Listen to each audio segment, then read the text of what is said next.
deadly riots over the government's plan to avoid defaulting on its loans. Is that the unemployment keeps rising, and it has to keep rising just because you have an excess supply of goods, which is this is all borrowed money that our and that debt is owned by banks in other countries. Including right here at home. In the form of a convenient personal loan. A filter cigarette that delivers the taste, and 45 malt liquor. Are you hot? Quite some time ago, by a psychologist, America is sponsoring I first learned it from my grandmother. Now, my grandmother was a wonderful person. She taught me how to play the game Monopoly. She understood that the name of the game is to acquire. She would accumulate everything she could, and eventually she became the master of the board. And then she would always say the same thing to me. She'd look at me and she'd say, "One day, you'll learn to play the game." One summer, I played Monopoly almost every day, all day long. And that summer, I learned to play the game. I came to understand the only way to win is to make a total commitment to acquisition. I came to understand that money and possessions, that's the way that you keep score. And by the end of that summer, I was more ruthless than my grandmother. I was ready to bend the rules if I had to win that game. And I sat down with her to play that fall. I took everything she had. I watched her give her last dollar and quit in utter defeat. And then she had one more thing to teach me. Then she said, "Now it all goes back in the box." All those houses and hotels, all the railroads and utility companies, all that property and all that wonderful money. Now it all goes back in the box. None of it was really yours. You got all heated up about it for a while. But it was around a long time before you sat down at the board. And it will be here after you're gone. Players come and players go. Houses and cars, titles and clothes, even your body. Because the fact is that everything I clutch and consume and hoard is going to go back in the box, and I'm going to lose it all. You have to ask yourself, when you finally get the ultimate promotion, when you've made the ultimate purchase, when you buy the ultimate home, when you have stored up financial security and climbed the ladder of success to the highest rung you can possibly climb it, and the thrill wears off, and it will wear off, then what? How far do you have to walk down that road before you see where it leads? Surely you understand, it'll never be enough. So you have to ask yourself the question, what matters?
was a young man growing up in New York City, I refused to pledge allegiance to the flag. Of course, I was sent to the principal's office, and he asked me, "Why don't you want to pledge allegiance? Everybody does." I said, "Everybody once believed the earth was flat, but that doesn't make it so." I explained that America owed everything it has to other cultures and other nations, and that I would rather pledge allegiance to the earth and everyone on it. Needless to say, it wasn't long before I left school entirely, and I set up a lab in my bedroom. There I began to learn about science and nature. I realized then that the universe is governed by laws, and that the human being, along with society itself, was not exempt from these laws. Then came the crash of 1929, which began what we now call the Great Depression. I found it difficult to understand why millions were out of work, homeless, starving, while all the factories were sitting there. The resources were unchanged. It was then that I realized that the rules of the economic game were inherently invalid. Shortly after came World War II, where various nations took turns systematically destroying each other. I later calculated that all the destruction and wasted resources spent on that war could have easily provided for every human need on the planet. Since that time, I have watched humanity set the stage for its own extinction. I have watched as the precious finite resources are perpetually wasted and destroyed in the name of profit and free markets. I have watched the social values of society be reduced into a base artificiality of materialism and mindless consumption. And I have watched as the monetary powers control the political structure of supposedly free societies. I'm 94 years old now, and I'm afraid my disposition is the same as it was 75 years ago. This shit's got to go.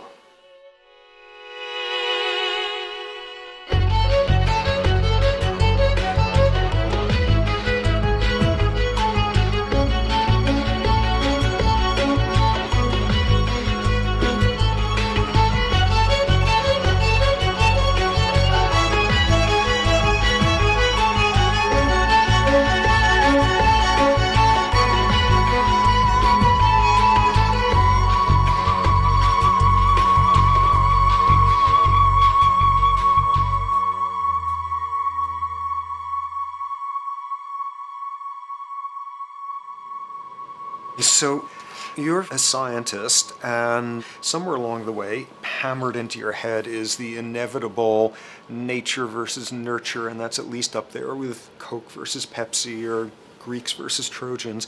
So nature versus nurture, this by now utterly oversimplifying view of where influences are, influences on how a cell deals with an energy crisis, up to what makes us who we are on the most individualistic levels of personality. And what you've got is this complete false dichotomy built around nature as deterministic. At the very bottom of all the causality of life is DNA and the code of codes and the Holy Grail, and everything is driven by it. And at the other end, a much more social science perspective, which is we are social organisms, and biology is for slime molds. Humans are free of biology, and obviously both views are nonsense. What you see instead is it is virtually impossible to understand how biology works outside the context of environment. One of the most crazy-making yet widespread and potentially dangerous notions is, oh, that behavior is genetic. Now, what does that mean? It means all sorts of subtle stuff if you sort of know modern biology, but for most people out there, what it winds up meaning is, a deterministic view of life, one rooted in biology and genetics, genes equal things that can't be changed. Genes equal things that are inevitable and that you might as well not waste resources trying to fix, might as well not put societal energies into trying to improve because it's inevitable, it's unchangeable. And that is sheer nonsense.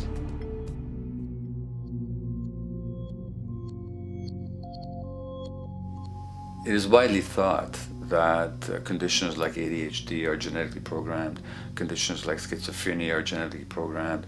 The truth is the opposite. Nothing is genetically programmed. They're very rare diseases. I mean, a small handful, extremely sparsely represented in the population, that are truly genetically determined. Most complex conditions might have a predisposition that is a genetic component, but a predisposition is not the same as a predetermination. The whole search for the source of diseases in the genome was doomed to failure before anybody even thought of it, because most diseases are not genetically predetermined. Heart disease, cancer, strokes, rheumatoid conditions, autoimmune conditions in general, mental health conditions, addictions, these are none of them genetically determined. Breast cancer, for example, out of 100 women with breast cancer, only 7 will carry the breast cancer genes. 93 do not. And out of 100 women who do have the genes, not all of them will get cancer.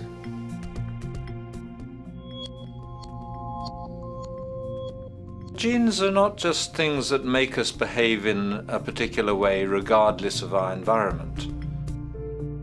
Genes give us different ways of responding to our environment. In fact, it looks as if some of the early childhood influences of a kind of child rearing affects gene expression, actually turning on and off different genes to put you on a different developmental track, which may suit the kind of world you've got to deal with. So, for example, a study done in Montreal with suicide victims looked at autopsies of the brains of these people. And it turned out that if a suicide victim, these are usually young adults, had been abused as children, the abuse actually caused a genetic change in the brain that was absent in the brains of people who had not been abused. That's an epigenetic effect. Epi means on top of, so that the epigenetic influence is what happens environmentally to either activate or deactivate certain genes. In New Zealand, there's a study that was done in a town called Dunedin, in which a few thousand individuals were studied from birth up to into their 20s.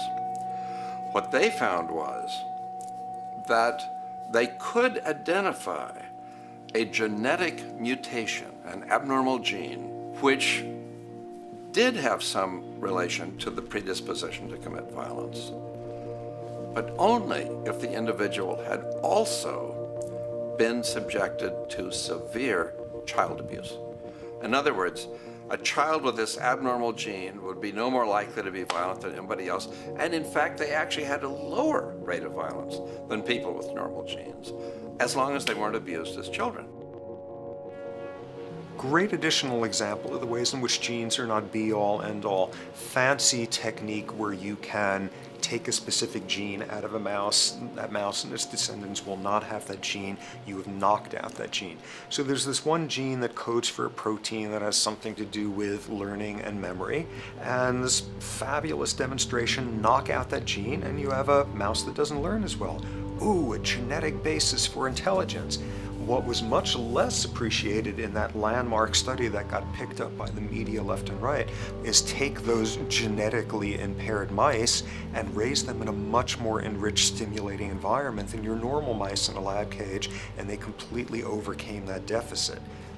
So when one says in a contemporary sense that, oh, this behavior is genetic, to the extent that that's even a valid sort of phrase to use, what you're saying is there is a genetic contribution to how this organism responds to environment. Genes may influence the readiness with which an organism will deal with a certain environmental challenge. That's not the version most people have in their minds. And not to be too soapboxing, but run with the old sort of version of it's genetic, and it's not that far from a history of eugenics and things of that sort. It's a widespread misconception, and it's a potentially fairly dangerous one. One reason that the sort of biological explanation for violence, one reason that hypothesis is potentially dangerous, it's not just misleading, it can really do harm, is because if you believe that, you could very easily say, well, there's nothing we can do to change the predisposition people have to becoming violent. All we can do if somebody becomes violent is punish them, lock them up or execute them. But we don't need to worry about changing the social environment or the social preconditions that may lead people to become violent, because that's irrelevant. The genetic argument allows us the luxury of ignoring past and present historical and social factors. And in the words of Louis Menand, he wrote in the New Yorker, very astutely, he said, "It's all in the genes, an explanation for the way things are that does not threaten the way things are. Why should someone feel unhappy or engage in antisocial behavior when that person is living in the freest and most prosperous nation on earth? It can't be the system. There must be a flaw in the wiring somewhere," which is a good way of putting it. So the genetic argument is simply a cop-out, which allows us to ignore the social and economic and political factors that in fact underlie many troublesome behaviors.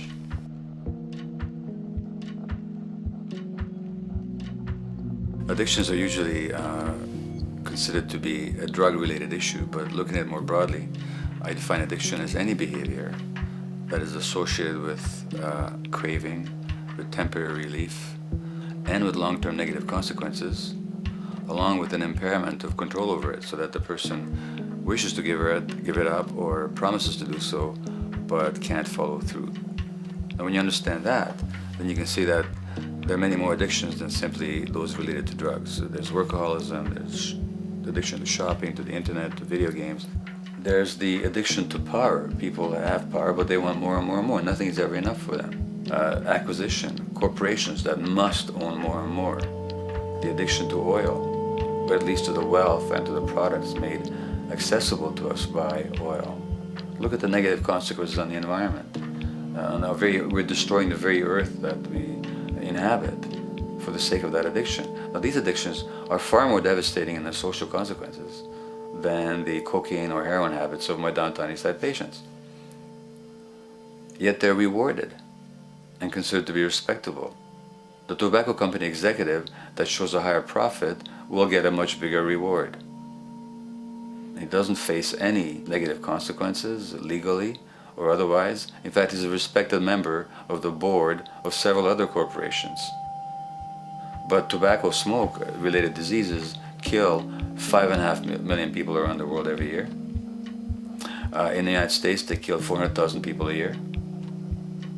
And these people are addicted to what? To profit. To such a degree are they addicted that they're actually in denial about the impact of their activities, which is typical for addicts, is denial. And that's a respectable one. It's respectable to be addicted to profit no matter what the cost. So what is acceptable and what is respectable is a highly arbitrary phenomenon in our society. And it seems like the greater the harm, the more respectable the addiction.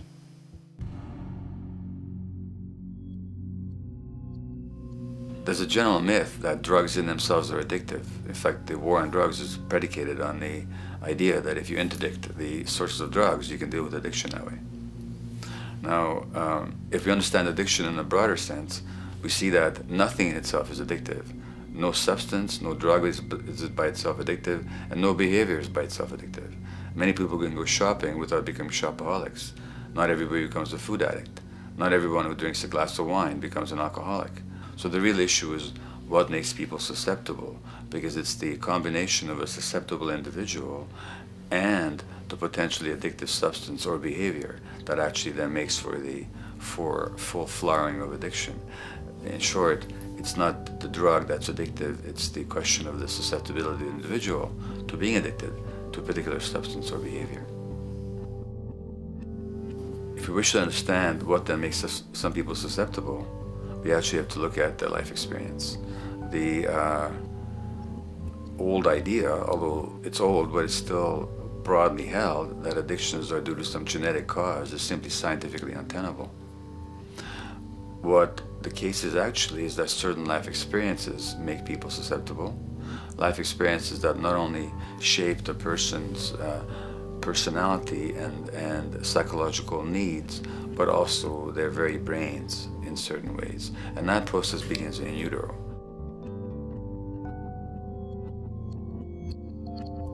It's been shown, for example, that if you stress mothers during pregnancy, their children are more likely to have traits that predispose them to addictions. And that's because development is shaped by the psychological and social environment. So the biology of human beings is very much affected by and programmed by their life experiences beginning in utero. Environment does not begin at birth. Environment begins as soon as you have an environment. As soon as you are a fetus, you are subject to whatever information is coming through mom's circulations, hormones, levels of nutrients. Great landmark example of this, something called the Dutch hunger winter. 1944, Nazis occupying Holland. For a bunch of reasons, they decide to take all the food and divert it to Germany. For 3 months, everybody there is starving. Tens of thousands of people starve to death. What the Dutch hunger winter effect is, if you were a second or third trimester fetus during the starvation, your body learned something very unique during that time. As it turns out, second, third trimester, something that your body is going about trying to learn about the environment is, well, how menacing of a place is it out there? How plentiful? How much nutrients am I getting by way of mom's circulation? Be a fetus who is starving during that time, and your body programs forever after to be really, really, really stingy with your sugar and fat, and what you do is you store every bit of it. Be a Dutch hunger winter fetus, and half a century later, everything else being equal, you are more likely to have high blood pressure, obesity, or metabolic syndrome. That is environment coming in a very unexpected place. You can stress animals in a laboratory when they're pregnant, and their offspring will be more likely to use cocaine and alcohol as adults.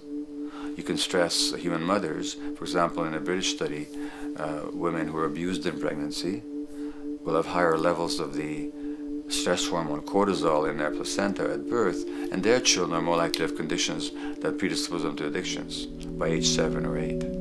So in utero stress already prepares the ground for all kinds of mental health issues.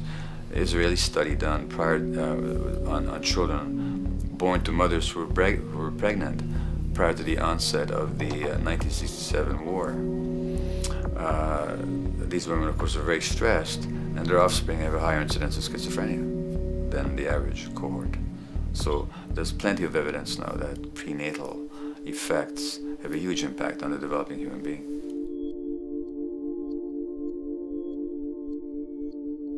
The point about human development, and specifically human brain development, is that it occurs mostly under the impact of the environment and mostly after birth.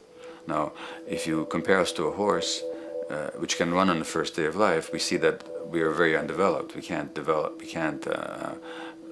muster that much neurological coordination, balance, muscle strength, visual acuity until a year and a half, 2 years.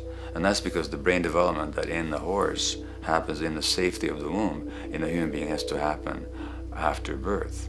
And that has to do with simple evolutionary logic. As the head gets larger, which is what makes us into human beings, the burgeoning of the forebrain is what creates the human species, actually. At the same time, we walk on 2 legs, so our pelvis narrows to accommodate that. So now we have a narrower pelvis, a larger head. Bingo, we have to be born prematurely. And that means that the brain development that in other animals occurs in utero, in us, occurs after birth. And much of that under the impact of the environment. And the concept of neural Darwinism simply means that the circuits that get the appropriate input from the environment will develop optimally, and the ones that don't will either not develop optimally or perhaps not at all. If you take a child with perfectly good eyes at birth and you put him in a dark room for 5 years, he'll be blind thereafter for the rest of his life, because the circuits of vision require light waves for their development. And without that, even the rudimentary circuits present and active at birth will atrophy and die, and new ones will not develop. There's a significant way in which early experiences shape adult behavior, and even and especially early experiences for which there's no recall memory. It turns out that there are two kinds of memory. There is explicit memory, which is recall. This is when you can call back facts, details, episodes, circumstances. But the structure in the brain, which is called the hippocampus, which encodes recall memory, it doesn't even begin to develop fully until a year and a half, and it's not fully developed till much later, which is why hardly anybody has any recall memory prior to 18 months. But there's another kind of memory, which is called implicit memory, which is in fact an emotional memory, where the emotional impact and the interpretation that the child makes of those emotional experiences is ingrained in the brain in the form of nerve circuits ready to fire without specific recall. So to give you a clear example, people who are adopted have a lifelong sense of rejection very often. They can't recall the adoption, they can't recall the separation from birth mother, because there's nothing there to recall with. But the emotional memory of separation and rejection is deeply embedded in their brains. Hence, they're much more likely to experience a sense of rejection and a great emotional upset when they perceive themselves as being rejected than other people. That's not unique to people who are adopted, but it's particularly strong in them because of this function of implicit memory.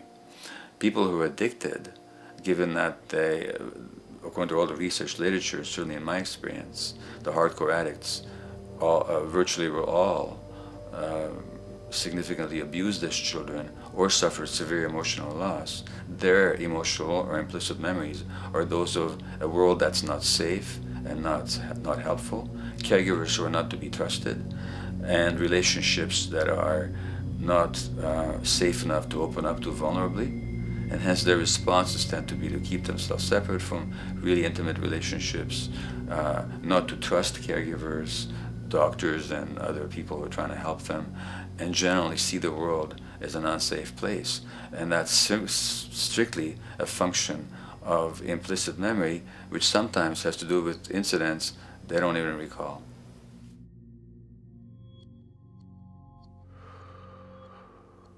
Infants who are born premature are often in incubators and various types of gadgetry and machinery for weeks and perhaps months. It's now known that if these children are touched and stroked on the back for just 10 minutes a day, that promotes their brain development. So human touch is essential for development. And in fact, infants who are never picked up will actually die. That's how much of a fundamental need being held is to human beings. In our society, there's an unfortunate tendency to tell parents not to pick up their kids, not to hold them, not to pick up babies who are crying for fear of spoiling them, or to encourage them to sleep through the night. You don't pick them up, which is just the opposite of what the child needs. And these children might go back to sleep because they give up and their brains just shut down as a way of defending against the vulnerability of being abandoned really by their parents. But their implicit memories will be that of a world that doesn't give a damn. A lot of these differences are structured very early in life. In a way, if you like, the parental experience of adversity, how tough life is or how easy it is passed on to children, whether through maternal depression or parents being bad-tempered with their kids because they've had a hard day or just being too tired at the end of the day. And these have very powerful effects, programming children's development, which we know a lot about now. But that's early sensitivity isn't just an evolutionary mistake. It exists again in many different species. Even seedlings, there's an early adaptive process to the kind of environment they're growing up in. But for humans, the adaptation is to the quality of social relations. And so early life, how nurturing or how much conflict, how much attention you get, is a taster of the kind of world you may be growing up in. Are you growing up in a world where you have to fight for what you can get, watch your back, fend for yourself, learn not to trust others? Or are you growing up in a society where you depend on reciprocity, mutuality, cooperation, where empathy is important, where your security depends on good relations with other people? And that needs a very different emotional and cognitive development. And that's what the early sensitivity is about. And parenting is almost, quite unconsciously, a system for passing on that experience to children of the kind of world they're in. The great British child psychiatrist D.W. Winnicott said that fundamentally two things can go wrong in childhood. One is when things happen that shouldn't happen, and then things that should happen but don't. And the first category is the traumatic and abusive and abandonment experiences of my downtown East Side patients and of many addicts. That's what shouldn't happen but did. But then there is the non-stressed, attuned, non-distracted attention of the parent that every child needs, that very often children don't get. They're not abused, they're not neglected, and they're not traumatized. But what should happen, the presence of the emotionally available, nurturing parent, just is not available to them because of the stresses in our society and the parenting environment. And the psychologist Alan Shore calls that proximal abandonment, when the parent is physically present but emotionally absent. I have spent roughly the last 40 years of my life working with the most violent people our society produces, murderers, rapists, and so on, in an attempt to understand what causes this violence. I discovered that the most violent of the criminals in our prisons had themselves been victims of a degree of child abuse that was beyond the scale of what I ever thought of applying the term child abuse to. I had no idea of the depth of the depravity with which children in our society are all too often treated. The most violent people I saw were themselves the survivors of their own attempted murder, often at the hands of their parents or other people in their social environment, or were the survivors of family members who'd been killed, their closest family members, by other people. The Buddha argued that everything depends on everything else. He says the one contains the many and the many contains the one. That you can't understand anything in isolation from its environment. The leaf contains the sun, the sky, and the earth, obviously. This has not been shown to be true, of course, all around, and specifically when it comes to human development. The modern scientific term for it is the biopsychosocial nature of human development, which says that the biology of human beings depends very much on their interaction with the social and psychological environment. And specifically, the psychiatrist and researcher Daniel Siegel at the University of California, Los Angeles, UCLA, has coined the phrase interpersonal neurobiology, which means to say that the way that our nervous system functions depends very much on our personal relationships. In the first place with the parenting caregivers, and in the second place with other important attachment figures in our lives, and in the third place with our entire culture. So that you can't separate the neurological functioning of a human being from the environment in which he or she grew up in and continues to exist in. And this is true throughout the life cycle. It's particularly true when you're dependent and helpless and your brain is developing, but it's true even in adults and even at the end of life.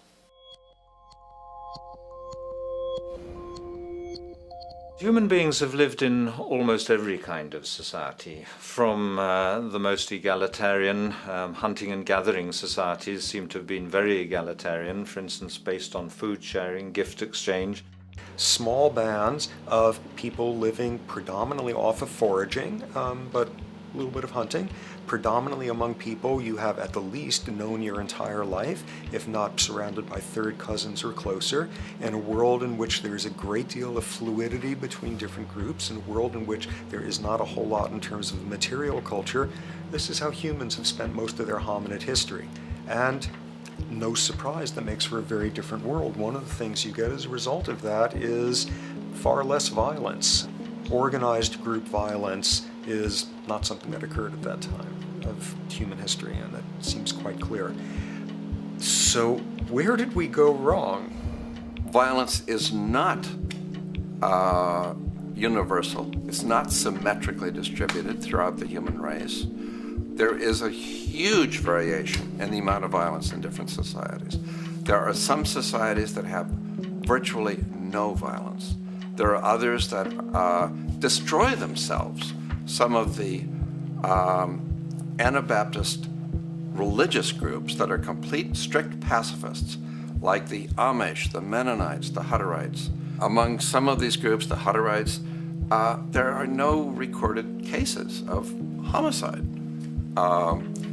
During our major wars, like World War II, where people were being drafted, they would refuse to serve in the military. They would go to prison rather than serve in the military.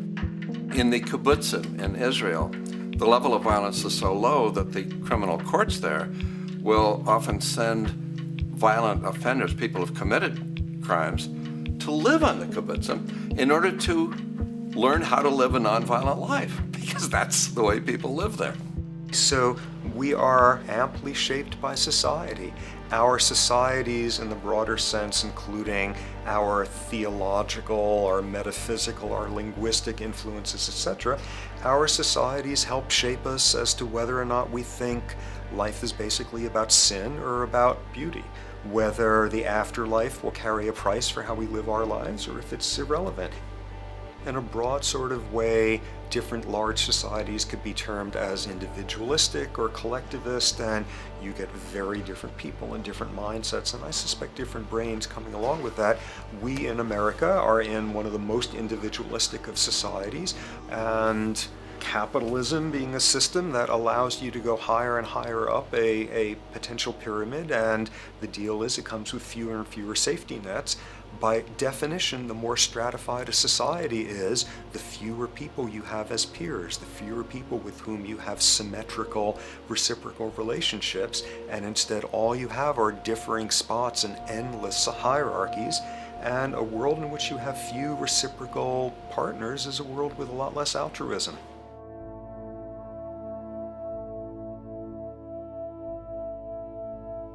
Alright, so this brings us to a total impossible juncture, which is to try to make sense in perspective of science as to what the nature is of human nature. You know, on a certain level, the nature of our nature is not to be particularly constrained by our nature. We come up with more social variability than any species out there, more systems of belief, of styles of family structures, of ways of raising children. The capacity for variety that we have is extraordinary. In a society which is predicated on competition and really very often the ruthless exploitation of one human being by another, the profiteering of other people's problems, and very often the creation of problems for the purpose of profiteering, the ruling ideology will very often justify that behavior by appeals to some fundamental and unalterable human nature.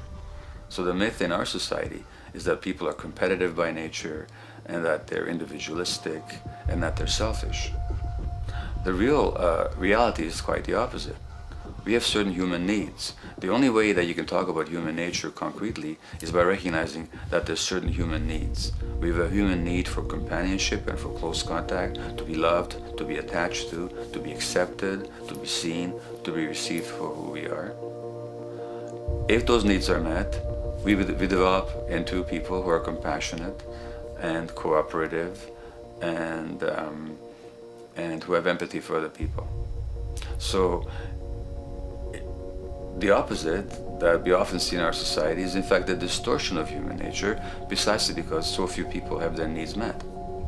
So yes, you can talk about a human nature, but only in a sense of basic human needs that are instinctively evoked, or I should say certain human needs that lead to certain traits if they are met, and a different set of traits if they're denied. So, when we recognize the fact that the human organism, which has a great deal of adaptive flexibility, allowing us to survive in many different conditions, is also rigidly programmed for certain environmental requirements or human needs, a social imperative begins to emerge. Just as our bodies require physical nutrients, the human brain demands positive forms of environmental stimulus at all stages of development, while also needing to be protected from other negative forms of stimulus. And if things that should happen do not, or if things that shouldn't happen do, it is now apparent that the door can be opened for not only a cascade of mental and physical diseases, but many detrimental human behaviors as well. So as we turn our perspective now outward and take account for the state of affairs today, we must ask the question, is the condition we have created in the modern world actually supporting our health? Is the bedrock of our socioeconomic system acting as a positive force for human and social development and progress? Or is the foundational gravitation of our society actually going against the core evolutionary requirements needed to create and maintain our personal and social well-being?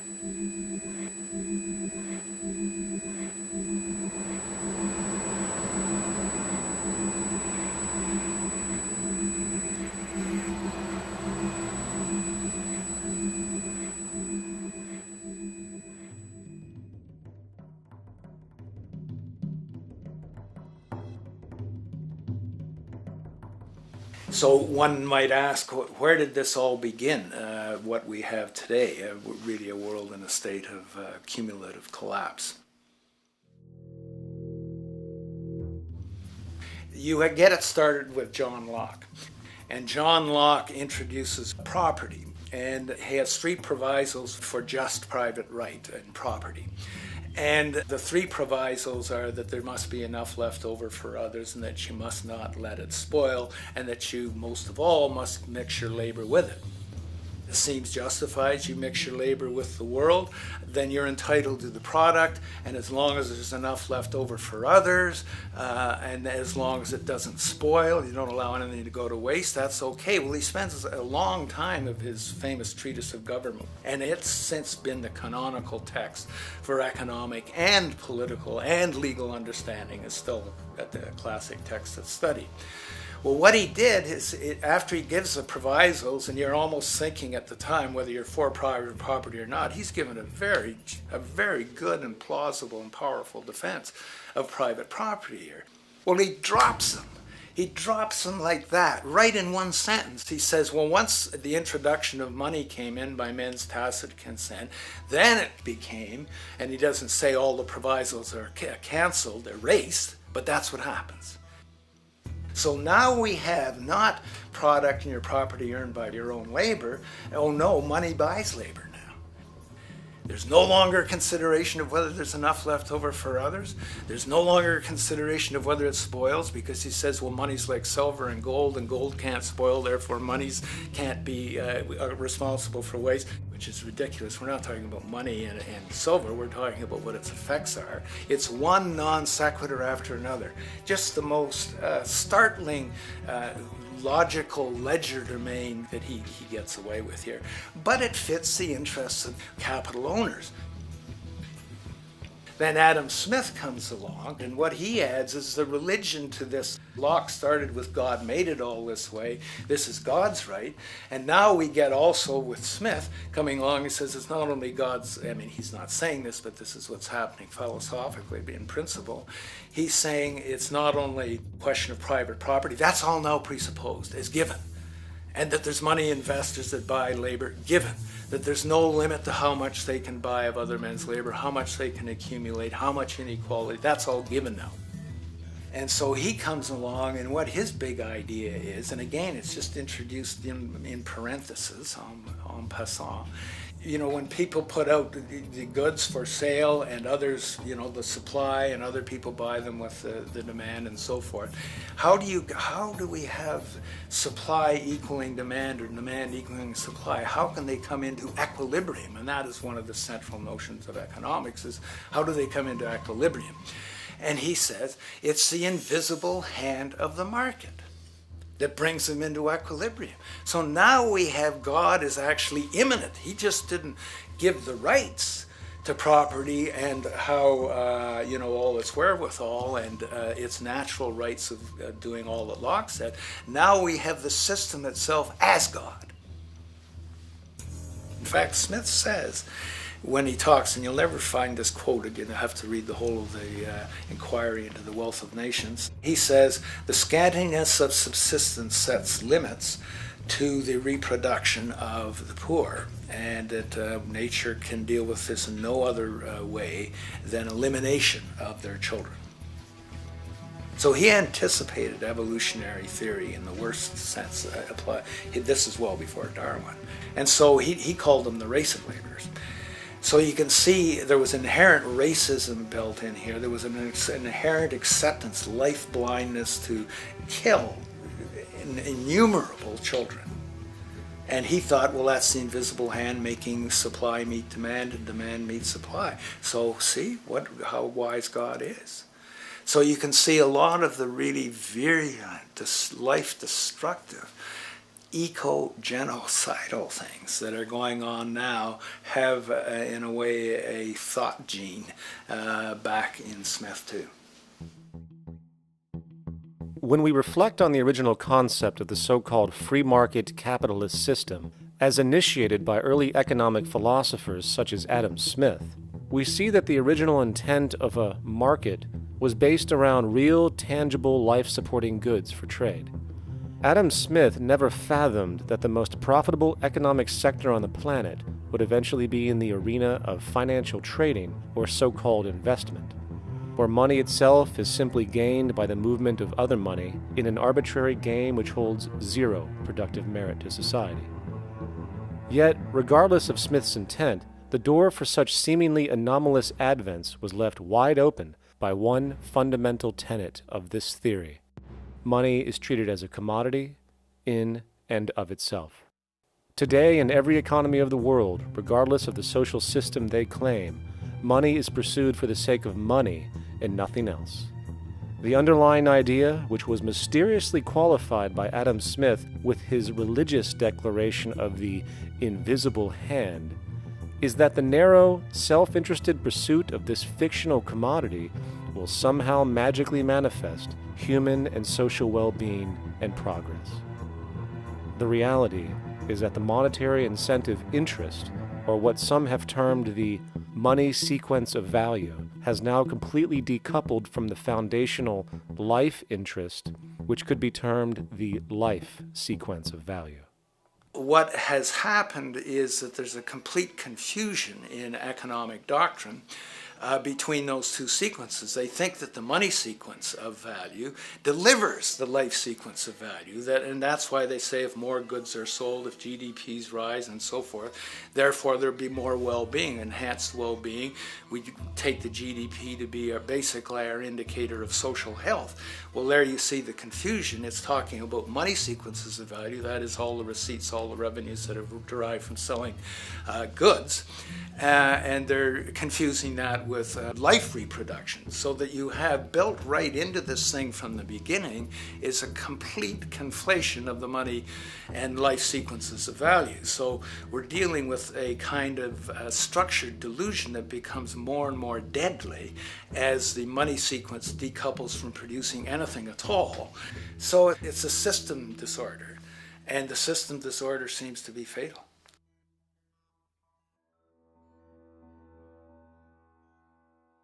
In society today, you seldom hear anyone speak of the progress of their country or society in terms of their physical well-being, state of happiness, trust, or social stability. Rather, the measures are presented to us through economic abstractions. We have the gross domestic product, the consumer price index, the value of the stock market, rates of inflation, and so on. But does this tell us anything of real value as to the quality of people's lives? No, all these measures have to do with the money sequence itself and nothing more. For example, the gross domestic product of a country is a measure of the value of goods and services sold. This measure is claimed to correlate to the standard of living of a country's people. In the United States, healthcare accounted for over 17% of GDP in 2009, amounting to over $2.5 trillion spent, hence creating a positive effect on this economic measure. And based on this logic, it would be even better for the U.S. economy if healthcare services increased more so, perhaps to $3 trillion or $5 trillion, since that would create more growth, more jobs, and hence boasted by economists as a rise in their country's standard of living. But wait a minute, what do healthcare services actually represent? Well, sick and dying people. That's right, the more unhealthy people there are in America, the better the economy. Now, that is not an exaggeration or a cynical perspective. In fact, if we step back far enough, you will realize that the GDP not only doesn't reflect real public or social health on any tangible level, it is, in fact, mostly a measure of industrial inefficiency and social degradation. And the more you see it rise, the worse things are becoming with respect to personal, social, and environmental integrity. You have to create problems to create profit. There is no profit under the current paradigm in saving lives, putting balance on this planet, having justice and peace or anything else. There's just no profit there. There's an old saying, pass a law, create a business, whether you're creating a business for a lawyer or whatever. So, crime does create business, just like destruction creates business in Haiti. We have now roughly 2 million people incarcerated in this country, and of those, many of them are in prisons run by private corporations, Corrections Corporation of America, Wackenhut, who trade their stock on Wall Street based upon how many people are in jail. Now that's sickness, but that is a reflection of what this economic paradigm calls for. So what exactly does this economic paradigm call for? What is it that keeps our economic system going? Consumption. Or more accurately, cyclical consumption. When we break down the foundation of classic market economics, we are left with a pattern of monetary exchange that simply cannot be allowed to stop or even substantially slowed, if the society as we know it is to remain operational. There are three main actors on the economic stage: the employee, the employer, and the consumer. The employee sells labor to the employer for income. The employer sells its production services and hence goods to the consumer for income. And the consumer, of course, is simply another role of the employer and employee, spending back into the system to enable the cyclical consumption to continue. In other words, the global market system is based on the assumption that there will always be enough product demand in society to move enough money around at a rate which can keep the consumption process going. And the faster the rate of consumption, the more so-called economic growth is assumed, and so the machine goes. But hold on, I thought an economy was meant to, economize? Doesn't the very term have to do with preservation and efficiency and a reduction of waste? So how does our system, which demands consumption and the more the better, efficiently preserve or economize at all? Well, it doesn't. The intent of the market system is, in fact, the exact opposite of what a real economy is supposed to do, which is efficiently and conservatively orient the materials for production and distribution of life-supporting goods. We live on a finite planet with finite resources, where, for example, the oil we utilize took millions of years to develop, where the minerals we use took billions of years to develop. So, having a system that deliberately promotes the acceleration of consumption for the sake of so-called economic growth is pure ecocidal insanity. Absence of waste, that's what efficiency is. Absence of waste. This system is more wasteful than all the other existing systems in the history of the planet. Every level of life organization and life system is in a state of crisis and challenge and decay or collapse. No peer-reviewed journal in the last 30 years will tell you anything different. That is that every life system is in decline, as well as social programs, as well as our water access. Try to name any means of life that isn't threatened and in danger. You can't. There really isn't one, and that's very, very despairing. But we haven't even figured out the causal mechanism. We don't want to face the causal mechanism. We just want to go on, that's what insanity is, where you keep doing the same thing over and over again, though it clearly doesn't work. So you're really dealing with not an economic system, but I would go so far as to say an anti-economic system. There's an old saying that the competitive market model seeks to create the best possible goods at the lowest possible prices. This statement is essentially the incentive concept, which justifies market competition based on the assumption that the result is the production of higher quality goods. If I was going to build myself a table from scratch, I would naturally build it out of the best, most durable materials possible, right? With the intent for it to last as long as possible. Why would I want to make something poor, knowing I would have to eventually do it again and expend more materials and more energy? Well, as rational as that may seem in the physical world, when it comes to the market world, it is not only explicitly irrational, it is not even an option. It is technically impossible to produce the best of anything if a company is to maintain a competitive edge and hence remain affordable to the consumer. Literally everything created and set for sale in the global economy is immediately inferior the moment it is produced, for it is a mathematical impossibility to make the most scientifically advanced, efficient, and strategically sustainable products.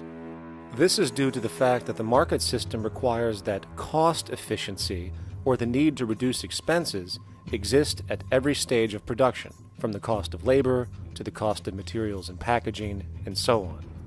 This competitive strategy, of course, is to make sure the public buys their goods rather than from a competing producer, which is doing the exact same thing to also make their goods both competitive and affordable.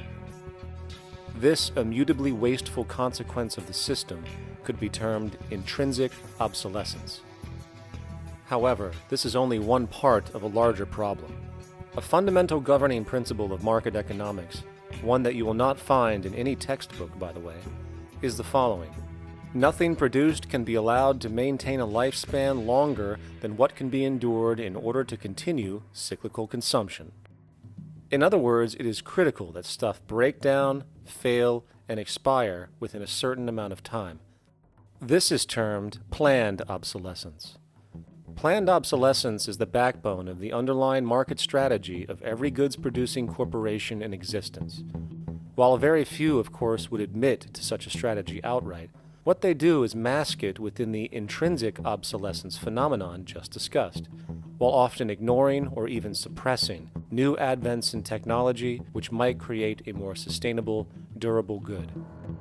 So, if it wasn't wasteful enough that the system inherently cannot allow the most durable and efficient goods to be produced, planned obsolescence deliberately recognizes that the longer any good is in operation, the worse it is for sustaining cyclical consumption and hence the market system itself. In other words, product sustainability is actually inverse to economic growth, and hence there is a direct, reinforced incentive to make sure lifespans are short of any given good produced. And in fact, the system cannot operate any other way. One glance at the sea of landfills now spreading across the world show the obsolescence reality. There are now billions of cheaply made cell phones, computers, and other technology, each full of precious, difficult-to-mine materials such as gold, coltan, copper, now rotting in vast piles, usually due to the mere malfunction or obsolescence of small parts, which, in a conservative society, could likely be fixed or updated, and the life of the good extended. Unfortunately, as efficient as that may seem in our physical reality, living on a finite planet with finite resources, it is explicitly inefficient with respect to the market. To put it into a phrase, efficiency, sustainability, and preservation are the enemies of our economic system. Likewise, just as physical goods need to be constantly produced and reproduced, regardless of their environmental impact, the service industry operates with an equal rationale. The fact is, there is no monetary benefit to resolving any problems which are currently being serviced. At the end of the day, the last thing the medical establishment really wants is the curing of diseases such as cancer, which would eliminate countless jobs and trillions in revenue. And since we're on the subject, crime and terrorism in this system are good. Well, at least economically, for it is employing police, generating high-value commodities for security, not to mention the value of prisons that are privately owned for profit. And how about war? The war industry in America is a huge driver of GDP, one of the most profitable industries, producing weapons of death and destruction. The favorite game of this industry is to blow things up and then go and rebuild them for profit. We saw this with the windfall billion-dollar contracts made from the Iraq War. The bottom line is that socially negative attributes of society have become positively rewarded ventures for industry, and any interest in problem resolution or environmental sustainability and conservation is intrinsically counter to economic sustainability. And this is why, every time you see the GDP rise in any country, you are witnessing an increase in necessity, whether real or contrived. And by definition, a necessity is rooted in inefficiency. Hence, increased necessity means increased inefficiency. The American dream is based on rampant consumerism. It is based upon the fact that mainstream media, and especially commercial advertising, all corporations who need this infinite growth have convinced us, or brainwashed most people in America, and hence the world, that we have to have X number of material possessions and the possibility of gaining infinitely more material possessions in order to be happy. That's just not true. So why do people continue to buy in this way, which is ultimately eco-genocidal in its systemic effects cumulatively? And it just is classical operant conditioning. You simply put inputs of conditioning into the organism, and you have outputs of desired behaviors or goals or objectives. And it has all the resources of technology. And they boast about how they get into the minds of infants. What they hear is already making them conditioned to the brand. Then you see, well, that's how people have been such fools. In a way, they've been taught to be fools. It's a value system disorder. You know, if there is any testament to the plasticity of the human mind, if there is any proof to how malleable human thought is and how easily conditioned and guided people can become based on the nature of their environmental stimulus and what it reinforces, the world of commercial advertising is the proof.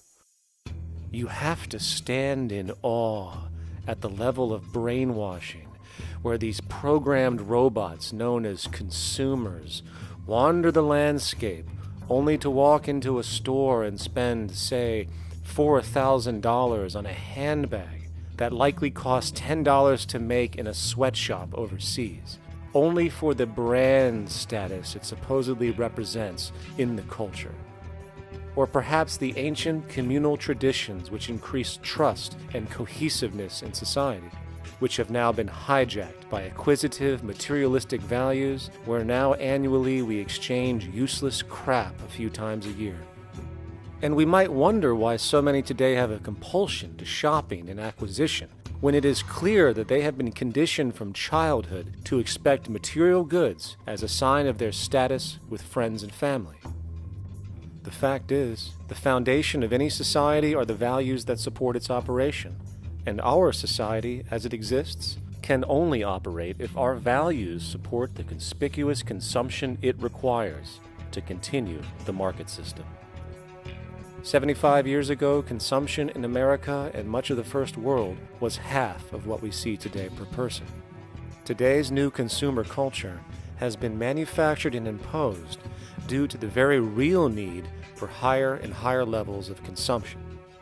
And this is why most corporations now spend more money on advertising than the actual process of product creation itself. They work diligently to create a false need for you to fill, and it happens to work. You know, economists are in fact not economists at all. They're propagandists of money value. And you'll find that all their models basically get down to token exchanges that are to the profit of one side or both sides or whatever, but they're completely disconnected from the actually existing world of reproduction. In Ohio, an old man failed to pay his electric bill. You may be familiar with the case. And the electric company turned off the electricity and he died. The reason they turned it off was because it wouldn't have been profitable for them to keep it on because he didn't pay his bill. Do you believe that was right? The responsibility really lies not on the electric company for turning it off, but on those of this man's neighbors and friends and associates who are not charitable enough to enable him as an individual to meet the electric bill. Did I hear that right? Did he just say the death of a man caused by not having money was the responsibility of other people, or in effect, charity? Well then, I guess we're going to need a whole lot of infomercials, little miserable coin slot donations for bodega counters, and a bunch of pickle jars for the billion people now starving to death on this planet because of the very system Milton Friedman promotes. Whether you are dealing with the philosophies of Milton Friedman, F.A. Hayek, John Maynard Keynes, Ludwig von Mises, or any other major market economist, the basis of rationale rarely leaves the money sequence. It is like a religion. Consumption analysis, stabilization policies, deficit spending, aggregate demand.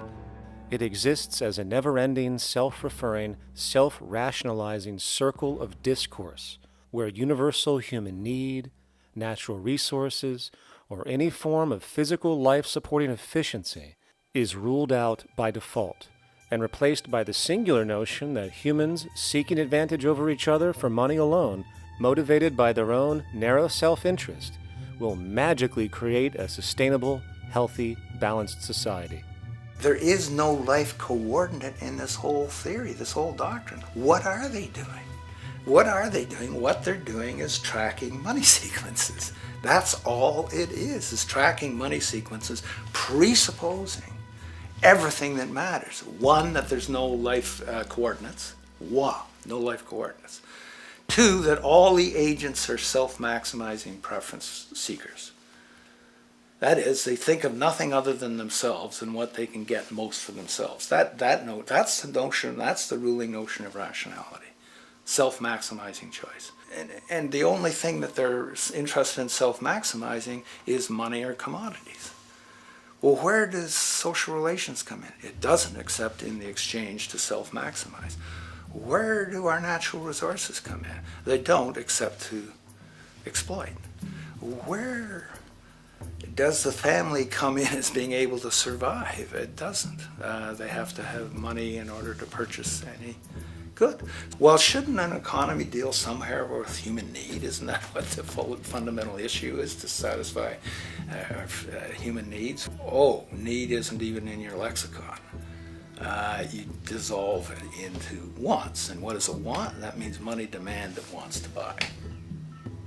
Well, if it's money demand that wants to buy, it's got nothing to do with need, because it may be the person has no money demand and desperately needs, say, water supply. Or it may be money demand wants a gold toilet seat. Well, where does it all go? To the gold toilet seat. And you call this economics? Like, it's really, when one thinks of it, it's got to be the most bizarre delusion in the history of human thought. Now, so far we have focused on the market system, but this system is actually only one half of the global economic paradigm. The other half is the monetary system. While the market system deals with the interaction of people gaming for profit across the spectrum of labor, production, and distribution, the monetary system is an underlying set of policies set by financial institutions which create conditions for the market system, among other things. It includes terms we often hear, such as interest rates, loans, debt, the money supply, inflation, etc. And while you might want to pull your hair out listening to the gibberish coming from the monetary economists, modest preemptive actions can obviate the need of more drastic actions at a later date. The nature and effect of this system is actually quite simple. Our economy has, or the global economy has, three basic things that govern it. One is fractional reserve banking, banks printing money out of nothing. It's also based upon compound interest. When you borrow money, you have to pay back more than you borrowed, which means that you, in effect, create money out of thin air, again, which has to be serviced by creating still more money. We live in an infinite growth paradigm. The economic paradigm we live in now is a Ponzi scheme. It's nothing grows forever. It's not possible. As a great psychologist James Hillman wrote, the only thing that grows in a human body after a certain age is cancer. It's not just the amount of money that has to keep growing, it's the amount of consumers. Consumers to borrow money at interest to generate more money, and obviously that's not possible on a finite planet. People are basically vehicles to just create money, which must create more money to keep the whole thing from falling apart, which is what's happening right now. There are really only two things anyone needs to know about the monetary system. 1. All money is created out of debt. Money is monetized debt, whether it materialized from treasury bonds, home loan contracts, or credit cards. In other words, if all outstanding debt was to be repaid right now, there would not be $1 in circulation. And 2, interest is charged on virtually all loans made, and the money needed to pay back this interest does not exist in the money supply outright. Only the principal is created by the loans, and the principal is the money supply. So, if all this debt was to be repaid right now, not only would there not be $1 left in circulation, there would also be a gigantic amount of money owed that is literally impossible to pay back, for it does not exist. The consequence of all of this is that two things are inevitable: inflation and bankruptcy. As far as inflation, this can be seen as an historical trend in virtually every country today, and easily tied to its cause, which is the perpetual increase of the money supply, which is required to cover the interest charges and keep the system going. As far as bankruptcy, it comes in the form of debt collapse. This collapse will inevitably occur with a person, a business, or a country, and typically happens when the interest payments are no longer possible to make. But there is a bright side to all of this. Well, at least in terms of the market system, because debt creates pressure. Debt creates wage slaves. A person in debt is much more likely to take a low wage than a person who isn't, hence becoming a cheap commodity. So it's great for the corporations to have a pool of people that have no financial mobility. But hey, that same train of thought also goes for entire countries. The World Bank and the International Monetary Fund, which mostly serve as proxies for transnational corporate interests, give gigantic loans to troubled countries at very high interest rates, and then, once the countries are deeply in the hole and can't pay, austerity measures are applied, the corporations swoop in, set up sweatshops, and take their natural resources. Now that's market efficiency. But wait, there's more.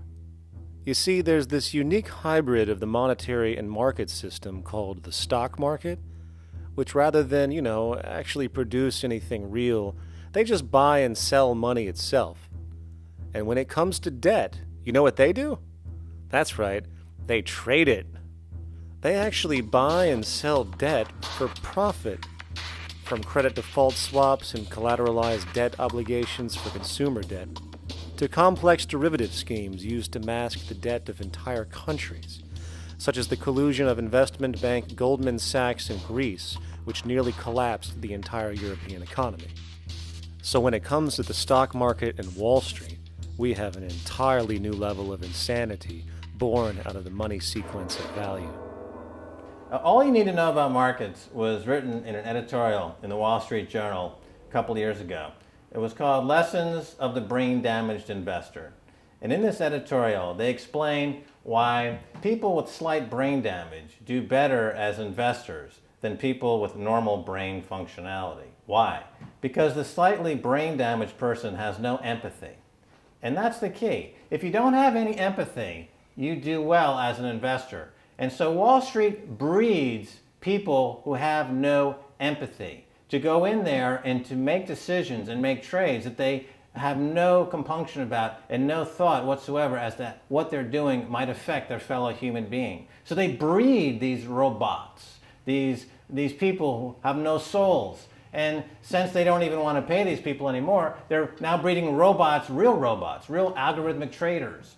Goldman Sachs and the high-frequency trading scandal. They put a computer next to the exchange, the New York Stock Exchange. This computer, this co-located computer as they call it, it front runs all the trades on the exchange, and it hits the exchange with volumes of orders in ways that scalp pennies and nickels away from the exchange. It's like they're siphoning money all day long. They went one quarter last year, 30 or 60 straight days without a single down day and made millions of dollars every single day. Is that because, well, that's statistically impossible.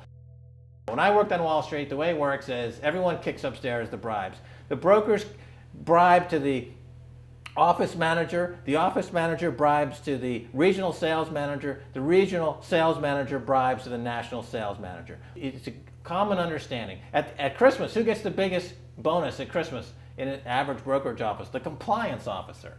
The compliance officer sits there all day long. He's supposed to be making sure you don't violate any of the margin rules and you're complying with the law. Of course, yeah, to the extent that you can bribe the compliance officer, yeah, that's right, you are complying with the law.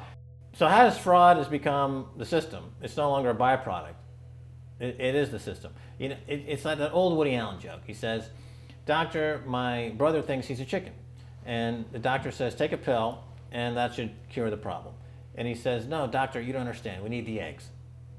Okay? So the trading of fraudulent claims back and forth between banks to generate fees, to generate bonuses, has become the GDP producing growth engine of the United States economy.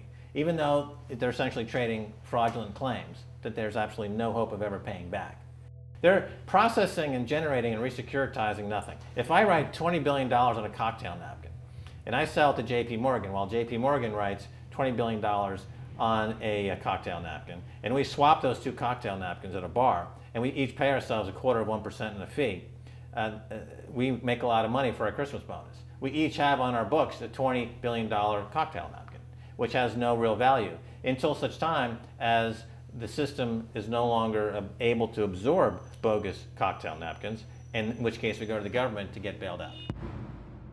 And because of Wall Street and the global stock market, there are now conservatively about $700 trillion of outstanding fraudulent claims known as derivatives, still waiting to collapse, a value amounting to over 10 times the gross domestic product of the entire planet. And while we have seen the bailouts of corporations and banks by governments, which of course comedically borrow their money from banks to begin with, we are now seeing attempts to bail out whole countries by conglomerates of other countries through the international banks. But how do you bail out a planet? There is no country out there that isn't now saturated in debt. The cascade of sovereign debt defaults we have seen can only be the beginning when the math is taken into account. It has been estimated in the United States alone that income tax would need to be raised to 65% per person just to cover the interest in the near future. Economists are now foreshadowing that within a few decades, 60% of the countries on the planet will be bankrupt. But hold on, let me get this straight. The world is going bankrupt, whatever the hell that means, because of this idea called debt, which doesn't even exist in the physical reality. It's only part of a game that we've invented. And yet the well-being of billions of people is now being compromised. Extreme layoffs, tent cities, accelerating poverty, austerity measures imposed, schools shutting down, child hunger, and other levels of familial deprivation, all because of this elaborate fiction. What are we, fucking stupid? Hey, Mars, my man. Help a brother out, huh? Grow up, kid.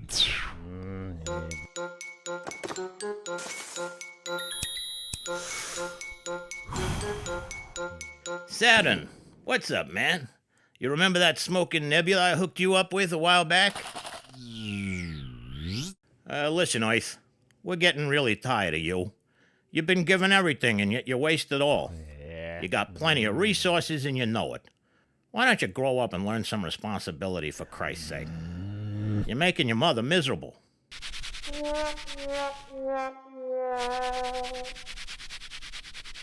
You're on your own, pal. Yeah, whatever.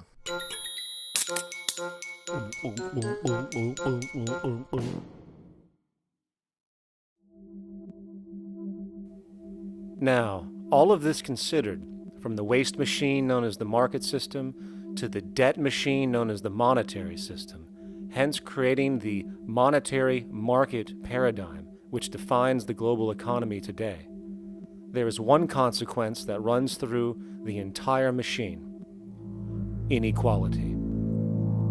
Whether it is the market system which creates a natural gravitation towards monopoly and power consolidation, while also generating pockets of wealthy industries that tower over others regardless of utility, such as the fact that top hedge fund managers on Wall Street now take home over $300 million a year for contributing literally nothing, while a scientist looking for a cure for a disease trying to help humanity might make $60,000 a year if they're lucky.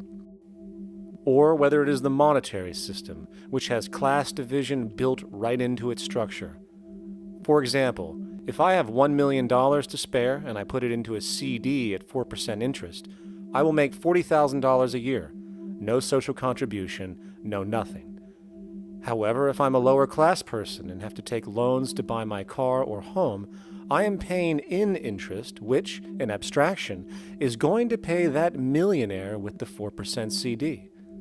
This stealing from the poor to pay the rich is a foundational, built-in aspect of the monetary system, and it could be labeled structural classism.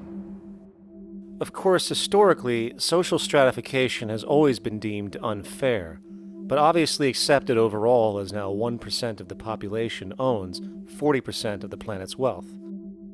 But, material fairness aside, there is something else going on underneath the surface of inequality, causing an incredible deterioration in public health as a whole. Well, I think people are often puzzled by the contrast between the material success of our societies, unprecedented levels of wealth, and the many social failings. I mean, you know, if you look at the rates of drug abuse or violence or self-harm amongst kids or mental illness, there's clearly something going deeply wrong with our societies. What the data that I've been describing does is simply shows that intuition that people have had for hundreds of years, that inequality is divisive and socially corrosive, that intuition is truer than I think we ever imagined. There are very powerful psychological and social effects of inequality, more to do, I suppose, with feelings of superiority and inferiority, that kind of division, and maybe going with the sort of respect, disrespect, people feeling looked down on at the bottom, which, by the way, is why violence is more common in more unequal societies. It's the trigger to violence is so often people feeling looked down on and disrespected.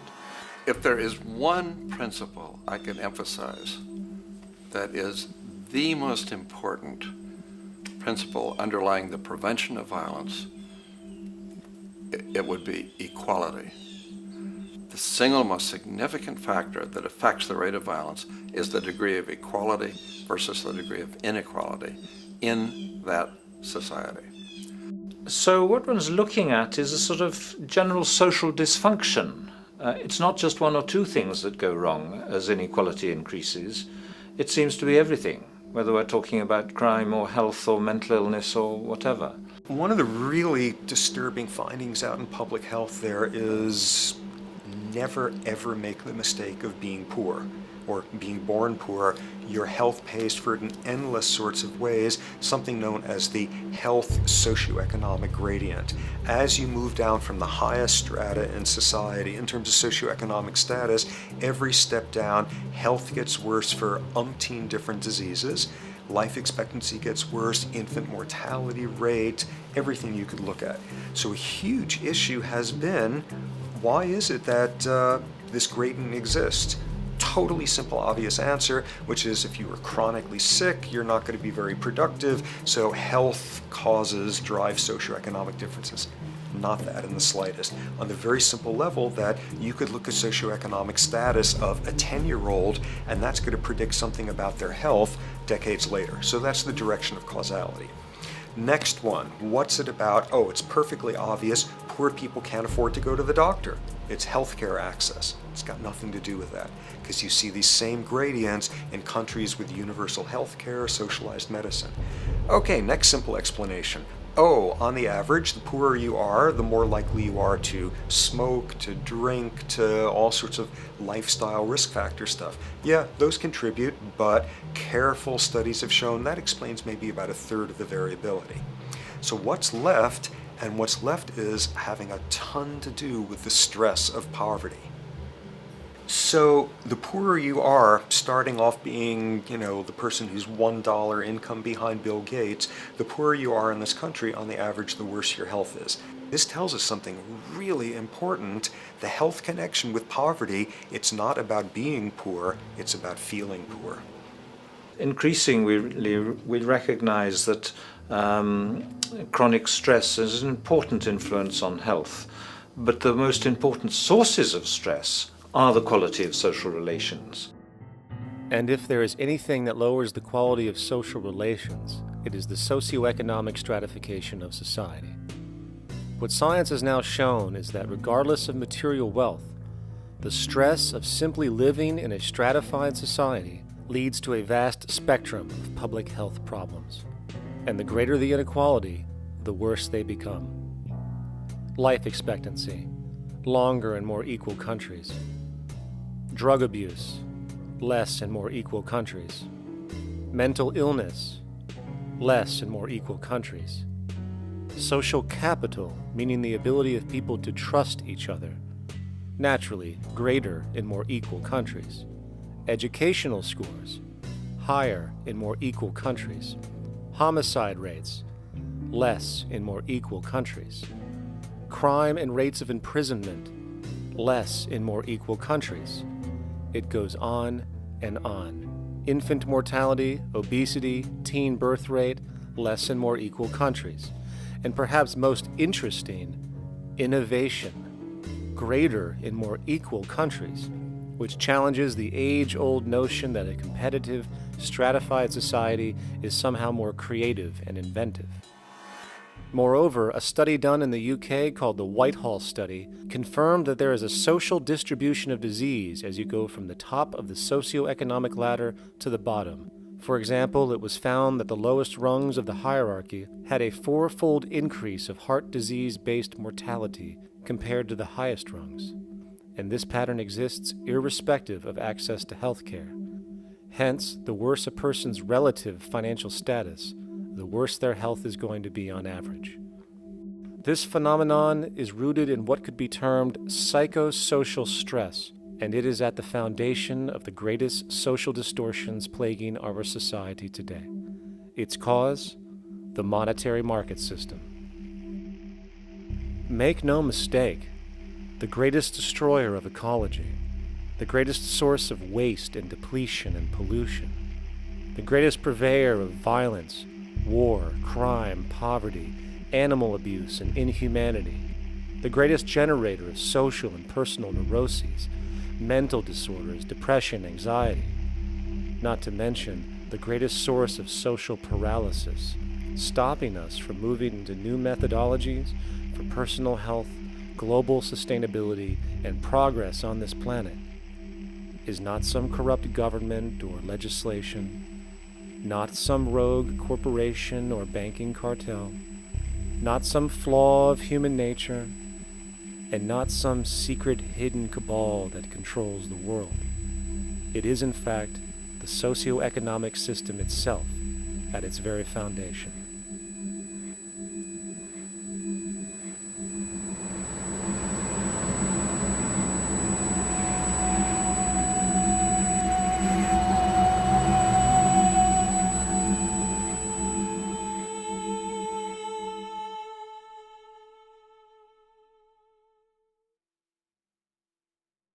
Let's imagine for a moment we had the option to redesign human civilization from the ground up.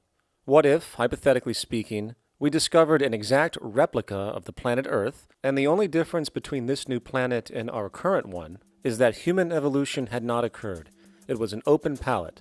No countries, no cities, no pollution, no Republicans, just a pristine, open environment. So, what would we do? Well, first we need a goal, right? And it's safe to say that goal would be to survive. And not to just survive, but to do so in an optimized, healthy, prosperous way. Most people indeed desire to live, and they would prefer to do so without suffering. Therefore, the basis of this civilization needs to be as supportive and hence sustainable for human life as possible, taking into account the material needs of all the world's people, while trying to remove anything that could hurt us in the long run. That goal of, say, maximum sustainability understood, the next question regards our method. What kind of approach do we take? Well, let's see. Last I checked, politics was the method of social operation on Earth. So what do the doctrines of the Republicans, liberals, conservatives, or socialists have to say about societal design? Not a damn thing. Okay, then what about religion? Surely the great creator had to have left some blueprint somewhere. No, nothing I can find. Okay then, so what's left?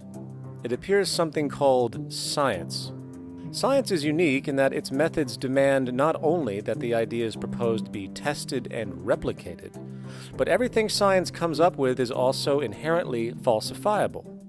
In other words, unlike religion and politics, science has no ego, and everything it suggests accepts the possibility of being proven wrong eventually. It holds on to nothing and evolves constantly. Well, that sounds natural enough to me. So then, based on the current state of scientific knowledge in the early 21st century, along with our goal of maximum sustainability for the human population, how do we begin the actual process of construction? Well, the first question to ask, what do we need to survive? The answer, of course, are planetary resources.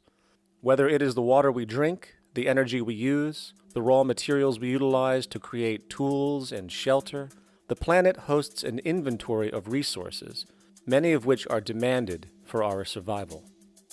So, given that reality, it then becomes critical to figure out what we have and where it is. This means we need to conduct a survey.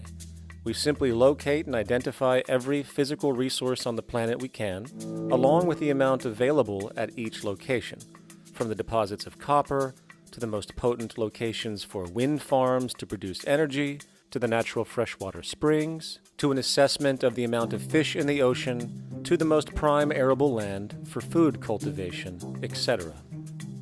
But, since we humans are going to be consuming these resources over time, we then realize that not only do we need to locate and identify, we also need to track.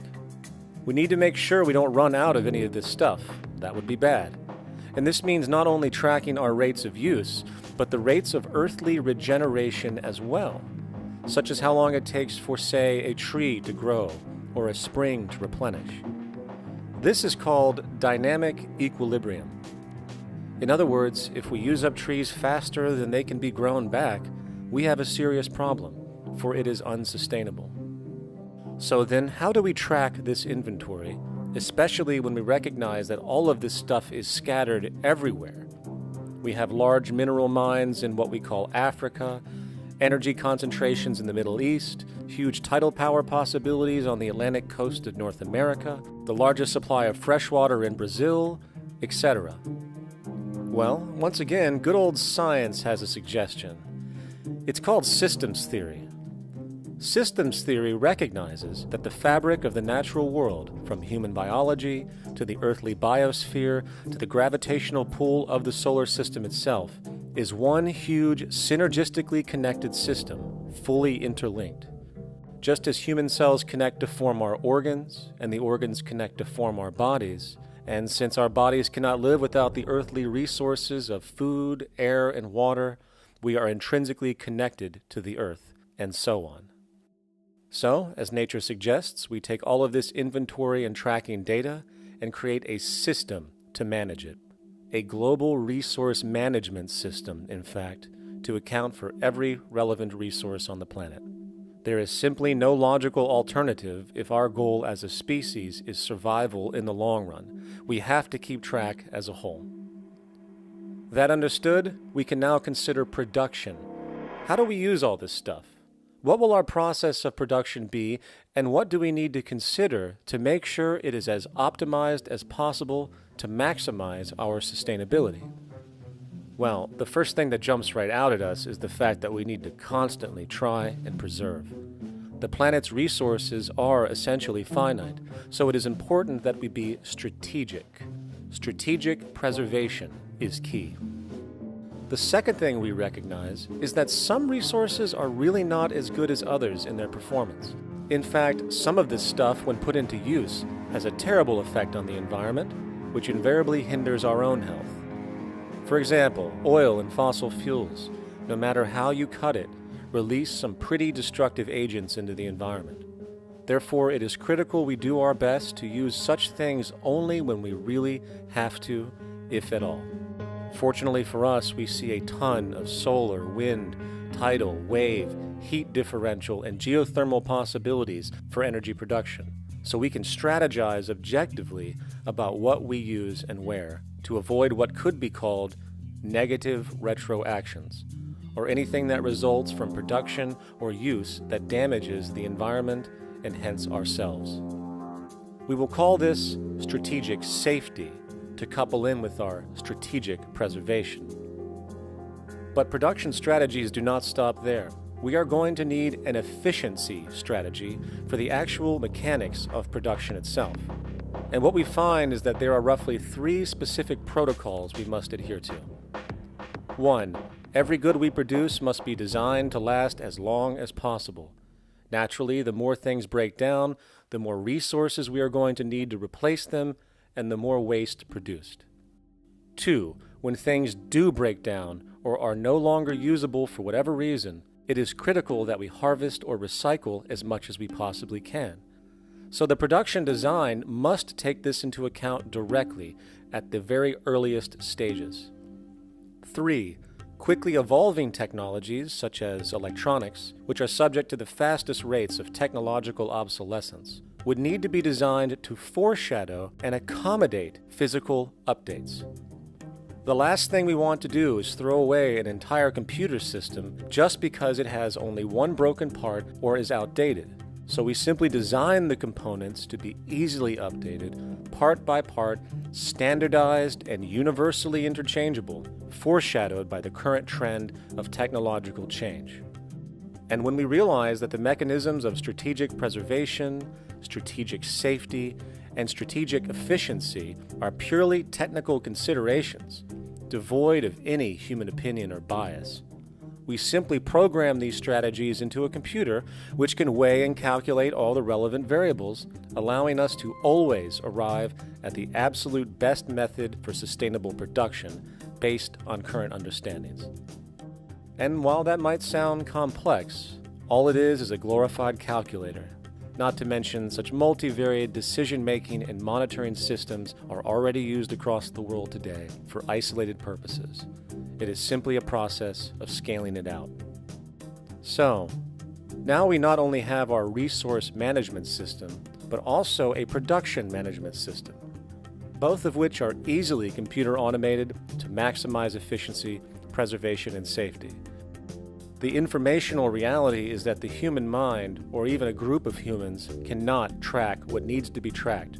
It must be done by computers, and it can be. And this brings us to the next level, distribution. What sustainability strategies make sense here? Well, since we know that the shortest distance between 2 points is a straight line, and since energy is required to power transport machines, the less transport distance, the more efficient. Producing goods in one continent and shipping them over to another only makes sense if the goods in question simply cannot be produced in the target area. Otherwise, it is nothing but wasteful.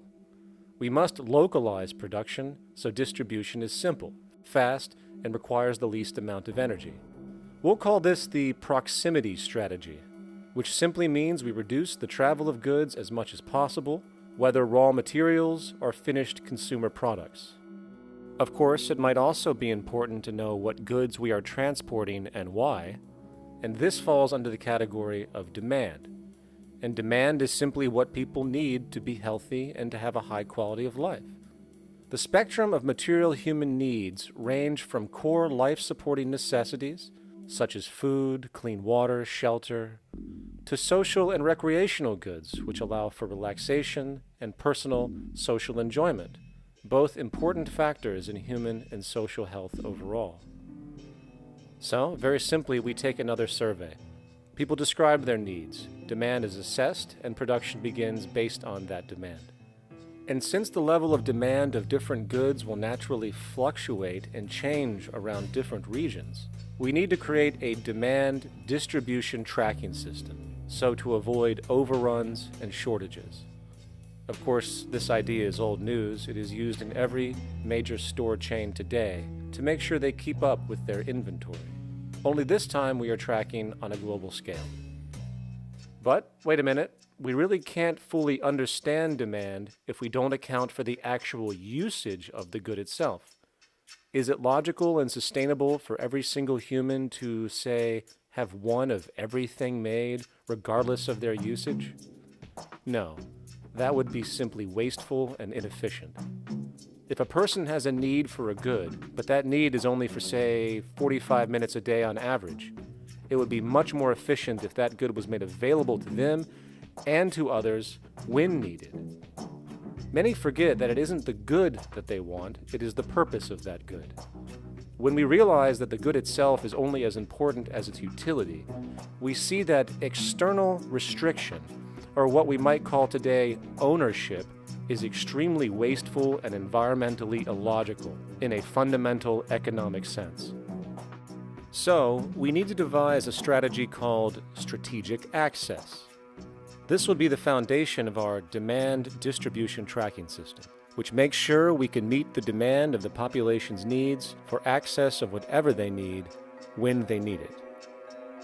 And as far as physically obtaining the goods, centralized and regional access centers all make sense for the most part, placed in close proximity to the population, and a person would simply come in, take the item, use it, and when finished, return it when it is no longer needed. Sort of how a library works today. In fact, these centers could not only exist in the community in the way we see local stores today, but specialized access centers would exist in specific areas where often certain goods are utilized, saving more energy with less repeat transport.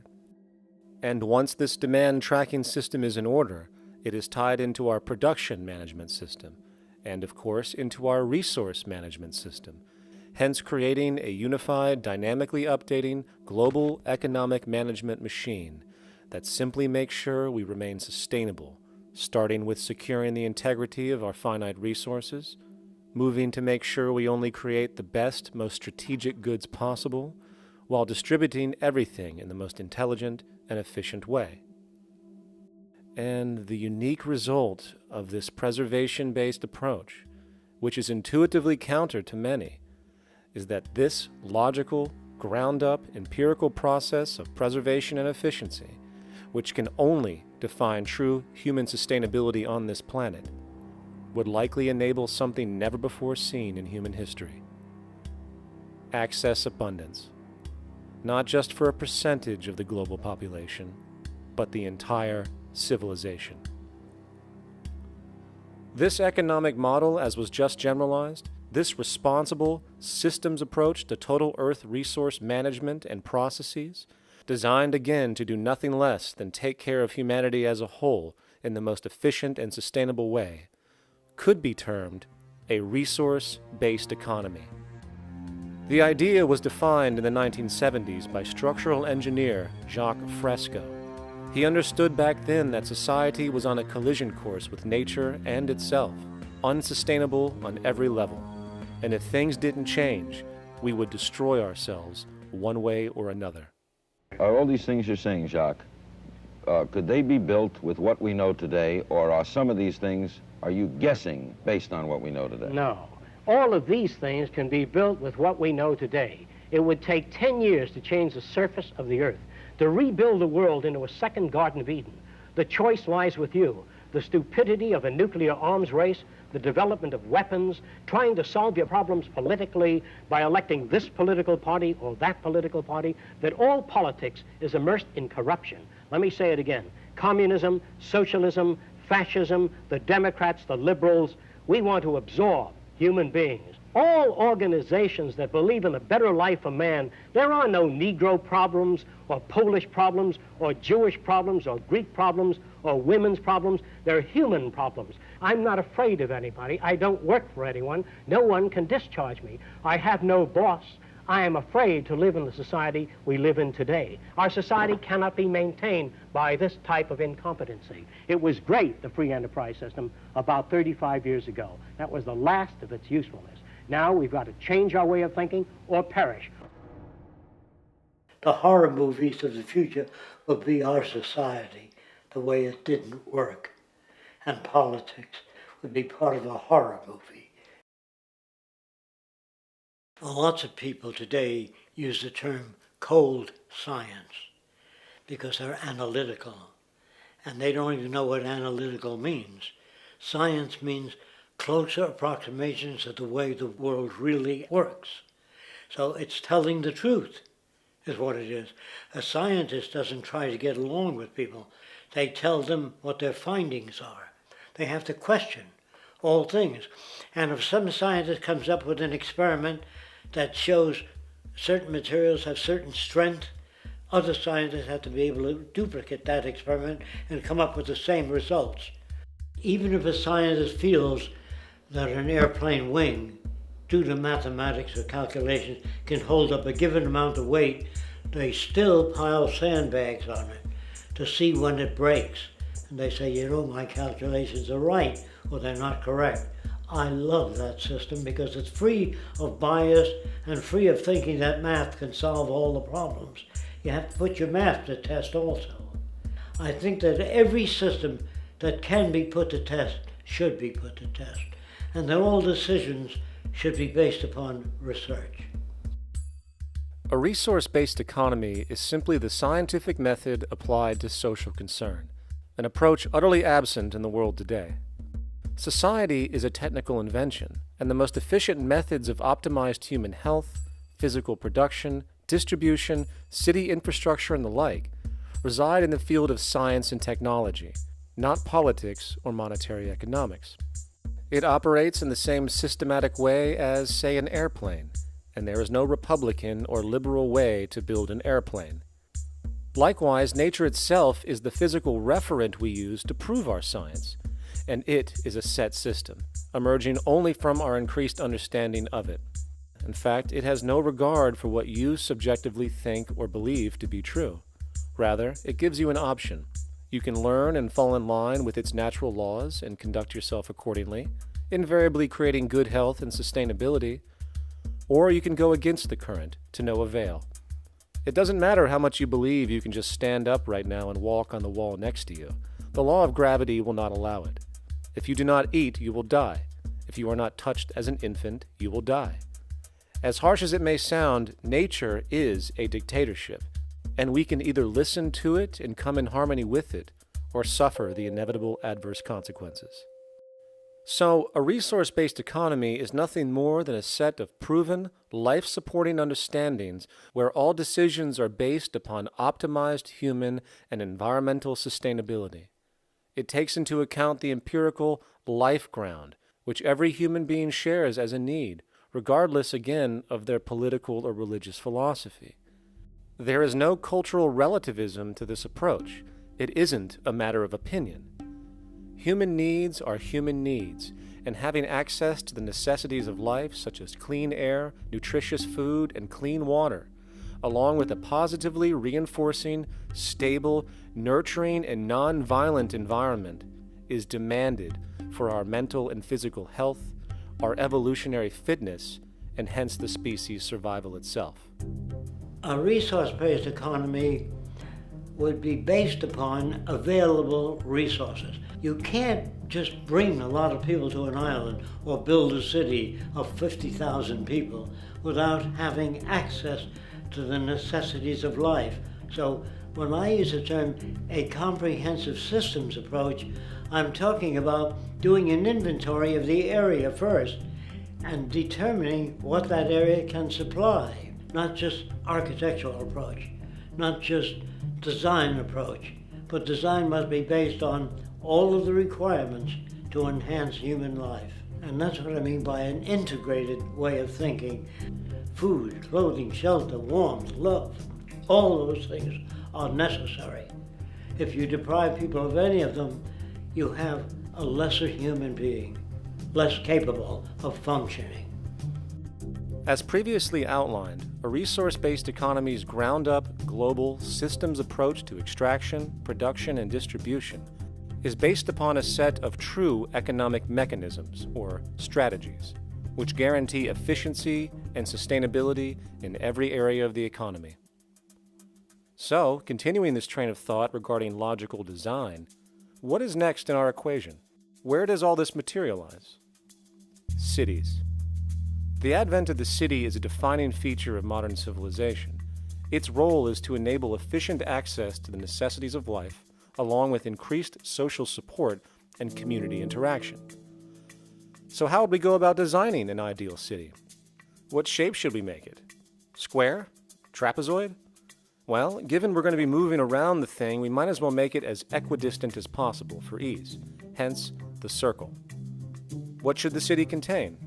Well, naturally we need a residential area, a goods production area, a power generation area, an agricultural area.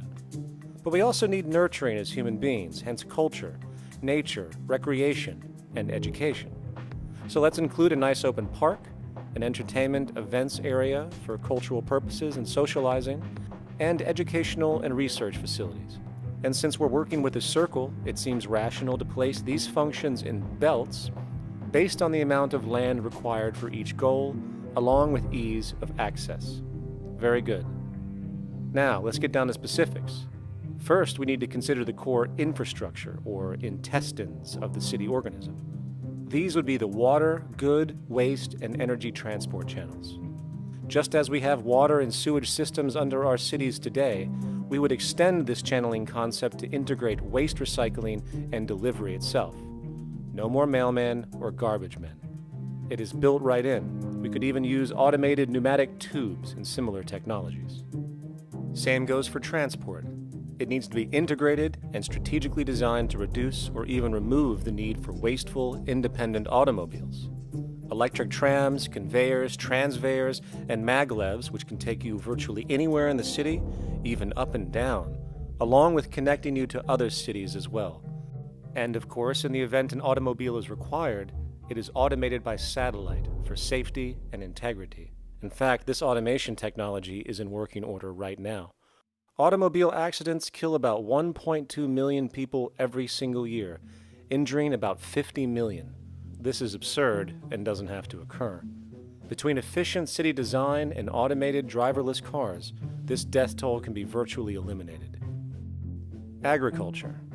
Today, through our haphazard, cost-cutting industrial methods, using pesticides, excessive fertilizers, and other means, we have successfully destroyed much of the arable land on this planet, not to mention also extensively poisoning our bodies.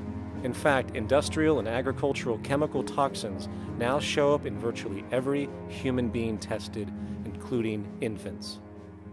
Fortunately, there is a glaring alternative: the soilless mediums of hydroponics and aeroponics, which also reduce nutrient and water requirements by up to 75% of our current usage. Food can now be organically grown on an industrial scale in enclosed vertical farms, such as in 50-story 1-acre plots, virtually eliminating the need for pesticides and hydrocarbons in general. This is the future of industrial food cultivation, efficient, clean, and abundant. So, such advanced systems would be, in part, what comprise our agricultural belt, producing all the food required for the entire city's population, with no need to import anything from the outside, saving time, waste, and energy. And speaking of energy, the energy belt would work in a systems approach to extract electricity from our abundant renewable mediums, specifically wind, solar, geothermal, and heat differentials, and if near water potentials, tidal and wave power. To avoid intermittency and make sure a positive net energy return occurs, these mediums would operate in an integrated system, powering each other when needed, while storing excessive energy to large supercapacitors under the ground, so nothing can go to waste. And not only does the city power itself, particular structures will also power independently and generate electricity through photovoltaic paints, structural pressure transducers, the thermocouple effect, and other current but underutilized technologies. But of course, this begs the question, how does this technology and goods in general get created in the first place? This brings us to production. The industrial belt, apart from having hospitals and the like, would be the hub of factory production. Completely localized overall, it would of course obtain raw materials by way of the global resource management system just discussed, with demand being generated by the population of the city itself. As far as the mechanics of production, we need to discuss a new, powerful phenomenon, which was sparked very recently in human history and is on pace to changing everything. It's called mechanization, or the automation of labor. Well, if you look around you, you'll notice that almost everything that we use today is built automatically. Your shoes, your clothes, your home appliances, your car, and so on, they are all built by machines in an automatic way. Can we say that the society has not been influenced by these major technological advancements? Of course not. These systems really dictate new structures and new needs, and they make a lot of other things obsolete. So we've been going up in the development and use of technology in an exponential way. So definitely automation is going to continue. You cannot stop technologies that just make sense. Labor automation through technology is at the bottom of every major social transformation in human history. From the agricultural revolution and the invention of the plow, to the industrial revolution and the invention of the powered machine, to the information age we live in now, through essentially the invention of advanced electronics and computers. And with regard to advanced production methods today, mechanization is now evolving on its own, moving away from the traditional method of assembling component parts into a configuration into an advanced method of creating entire products in one single process. Like most engineers, I'm fascinated by biology because it's so full of examples of extraordinary pieces of engineering. And what biology is the study of things that copy themselves. Of course, that's good a definition of life as we've got. Again, as an engineer, I've always been intrigued by the idea of machines that would copy themselves. RetRap is a three-dimensional printer. That's to say, it's a printer that you plug into a computer, and instead of making two-dimensional sheets of paper with patterns on, it makes real, physical, three-dimensional objects. Now, there's nothing new about that. 3D printers have been around for about 30 years. Big thing about RetRap is that it prints most of its own parts. And so if you've got one, you can make another one and give it to a friend, as well as being able to print lots of useful things. From the simple printing of basic household goods in your home, to the printing of an entire automobile body in one swoop, advanced automated 3D printing now has the potential to transform virtually every field of production, including home construction. Contour crafting is actually a fabrication technology, the so-called 3D printing, when you directly build a 3D object from a computer model. Using contour crafting, it will be possible to build a 2,000 square foot home entirely by the machine in one day. The reason that people are interested in automating construction is that it really brings a lot of benefits. For example, construction is pretty labor intensive, and although it provides job for a sector of the society, it also has issues and complications. For example, construction is the most dangerous job that there is. It is worse than mining and agriculture. It has got the highest level of fatality almost in every country.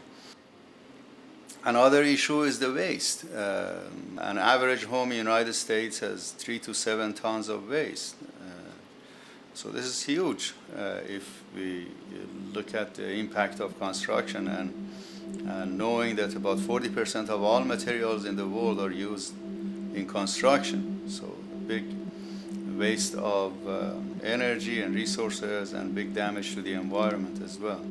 Making homes using hammers and nails and wood with the state of our technology today is really absurd and will go the way of our labor class in regards to manufacturing in the United States.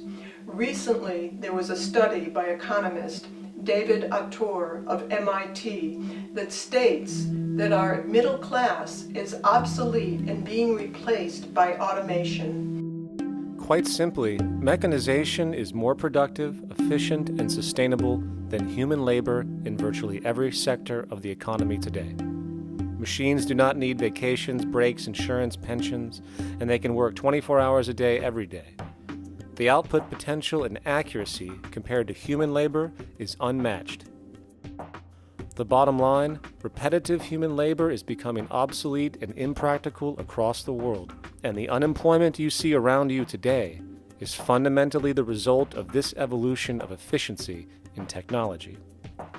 For years, market economists have dismissed this growing pattern, which could be called technological unemployment, because of the fact that new sectors always seem to emerge to reabsorb the displaced workers. Today, the service sector is the only real hub left and currently employs over 80% of the American workforce, with most industrialized countries maintaining a similar proportion. However, this sector is now being challenged increasingly by automated kiosks, automated restaurants, and even automated stores.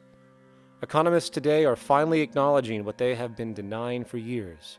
Not only is technological unemployment exasperating the current labor crisis we see across the world due to the global economic downturn, but the more the recession deepens, the faster the industries are mechanizing.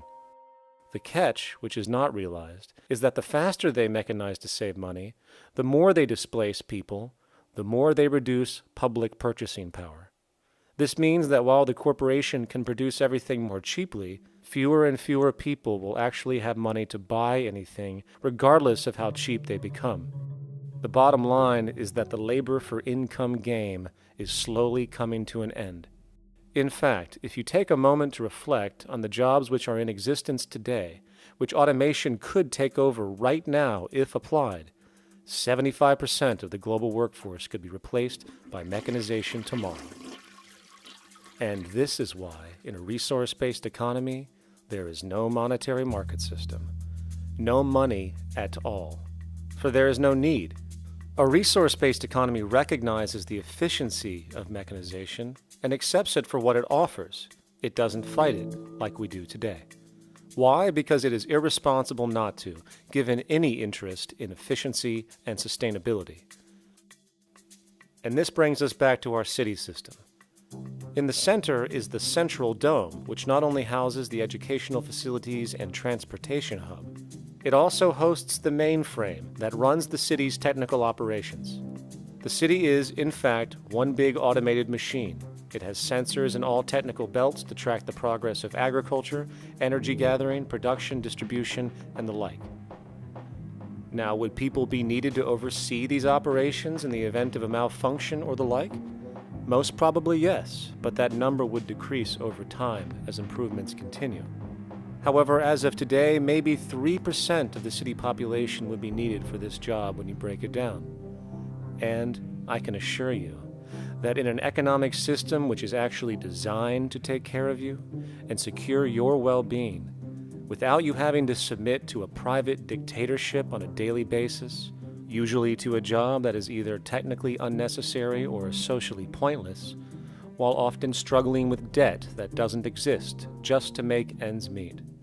I guarantee you people will volunteer their time left and right to maintain and improve a system that actually takes care of them. And coupled with this issue of incentive comes the common assumption that if there isn't some external pressure for one to work for a living, people will just sit around, do nothing, and turn into fat, lazy blobs. This is nonsense. The labor system we have today is in fact the generator of laziness, not a resolver of it. If you think back to when you were a child, full of life, interested in new things to understand, likely creating and exploring, but as time went on, the system pushed you into the focus of figuring out how to make money. And from early education to study at a university, you are narrowed, only to emerge as a creature which serves as a cog in a wheel in a model that sends all the fruits to the upper 1%.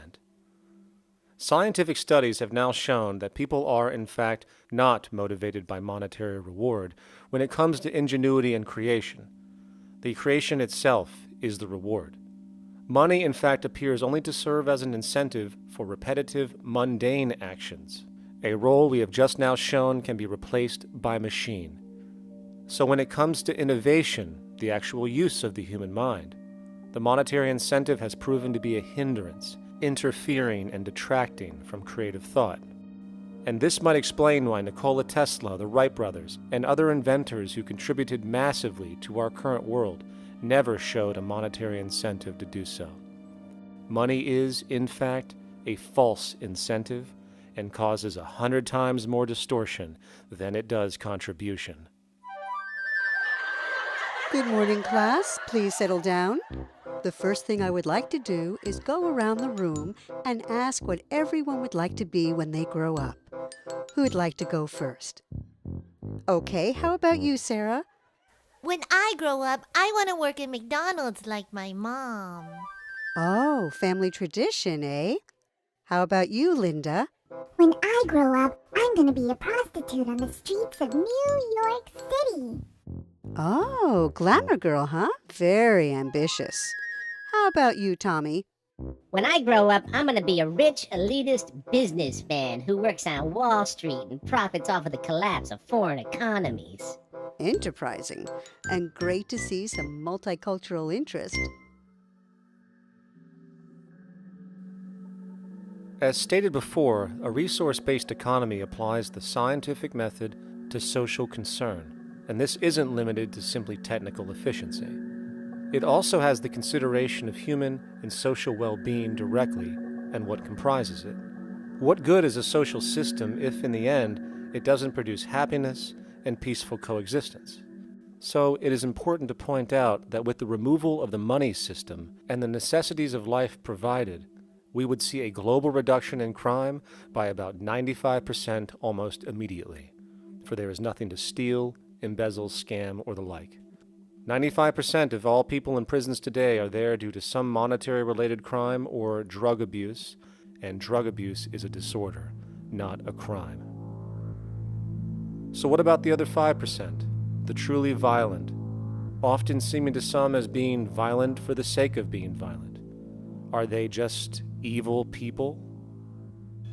The reason that I frankly think it's a waste of time to engage in moral value judgments about people's violence is because it doesn't advance by one iota our understanding of either the causes or the prevention of the violent behavior. People sometimes ask if I believe in forgiving criminals. My answer to that is, no, I don't believe in forgiveness any more than I believe in condemnation. It's only if we as a society can take the same attitude of treating violence as a problem in public health and preventive medicine rather than as a moral evil. It's only when we make that change in our own attitudes and assumptions and values that we will actually succeed in reducing the level of violence rather than stimulating it, which is what we do now. The more justice you seek, the more hurt you become, because there's no such thing as justice. There is whatever there is out there. That's it. In other words, if people are conditioned to be racist and bigots, if they're brought up in an environment that advocates that, why do you blame the person for it? They're a victim of a subculture. Therefore, they have to be helped. The point is, we have to redesign the environment that produces aberrant behavior. That's the problem, not putting a person in jail. That's why judges, lawyers, freedom of choice, such concepts are dangerous, because it gives you misinformation that the person is bad or that person is a serial killer. Serial killers are made, just like soldiers become serial killers with a machine gun. They become killing machines, but nobody looks at them as murderers or assassins, because that's natural. So we blame people. We say, well, this guy was a Nazi, he tortured Jews. No, he was brought up to torture Jews. Once you accept the fact that people have individual choices and they're free to make those choices, free to make choices means without being influenced. And I can't understand that at all. All of us are influenced in all our choices by the culture we live in, by our parents, and by the values that dominate. So we're influenced. So there can't be free choices. What's the greatest country in the world? The true answer, I haven't been all over the world, and I don't know enough about different cultures to answer that question. I don't know anybody that speaks that way. They say, good old USA, the greatest country in the world.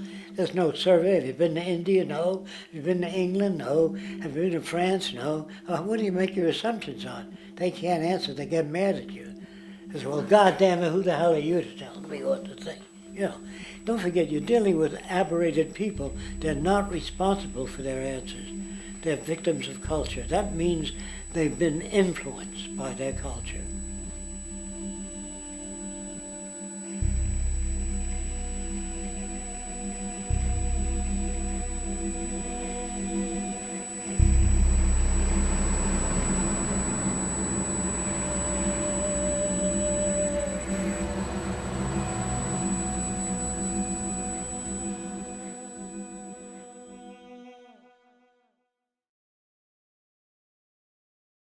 When we consider a resource-based economy, there are often a number of arguments that tend to come up with regard to the efficiency. Now hold on just a minute. Yes? I know what this is. This is called Marxism, buddy. Stalin killed 800 billion people because of ideas like this. My father died in the gulag. Hold on. Communist, fascist. You don't like America, you should just leave. All right, everybody just calm down. Death to the New World Order. Death to the New World Order. And as the irrationality of the audience grew, shocked and confused, suddenly the narrator suffered a fatal heart attack. And the seemingly communist propaganda film was no more.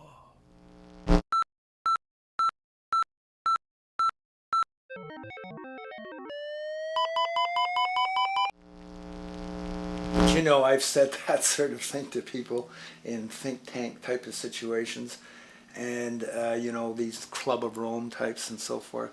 Marxist. What Marxist? Where did that come from?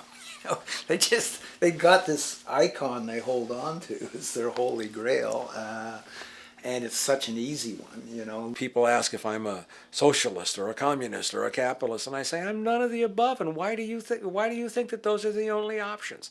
All of those political constructs were created by writers who assumed that we lived on a planet of infinite resources. Not a one of those political philosophies even contemplates that there might be a shortage of anything. I believe that communism, socialism, free enterprise, fascism are part of social evolution, that you can't take a giant step from one culture to another But they're in-between systems. Before there's any ism, we've got a life ground, and the life ground is, as I just described most easily, it's all the conditions required to take your next breath, and that involves the air you breathe, the water you get, the safety you have, the education you can access, all these things that we share and use and that no life in any culture can do without. So we've got to reset down to the life ground, and the life ground is no longer any ism. It's life value analysis. It's simply a matter of historical fact that the dominant intellectual culture of any particular society reflects the interests of the dominant group in that society. In a slave-owning society, the beliefs about human beings and human rights and so on will reflect the needs of the slave owners. In a society which again is based on the power of certain people to control and profit from the lives and work of millions of others, the dominant intellectual culture will reflect the needs of the dominant group.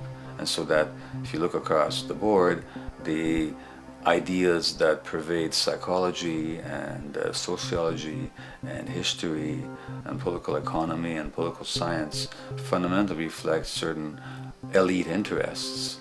And the academics who question that too much tend to get shunted to the side or to be seen as sort of radicals. The dominant values of a culture tend to support and perpetuate what is rewarded by that culture. And in a society where success and status is measured by material wealth, not social contribution, it is easy to see why the state of the world is what it is today.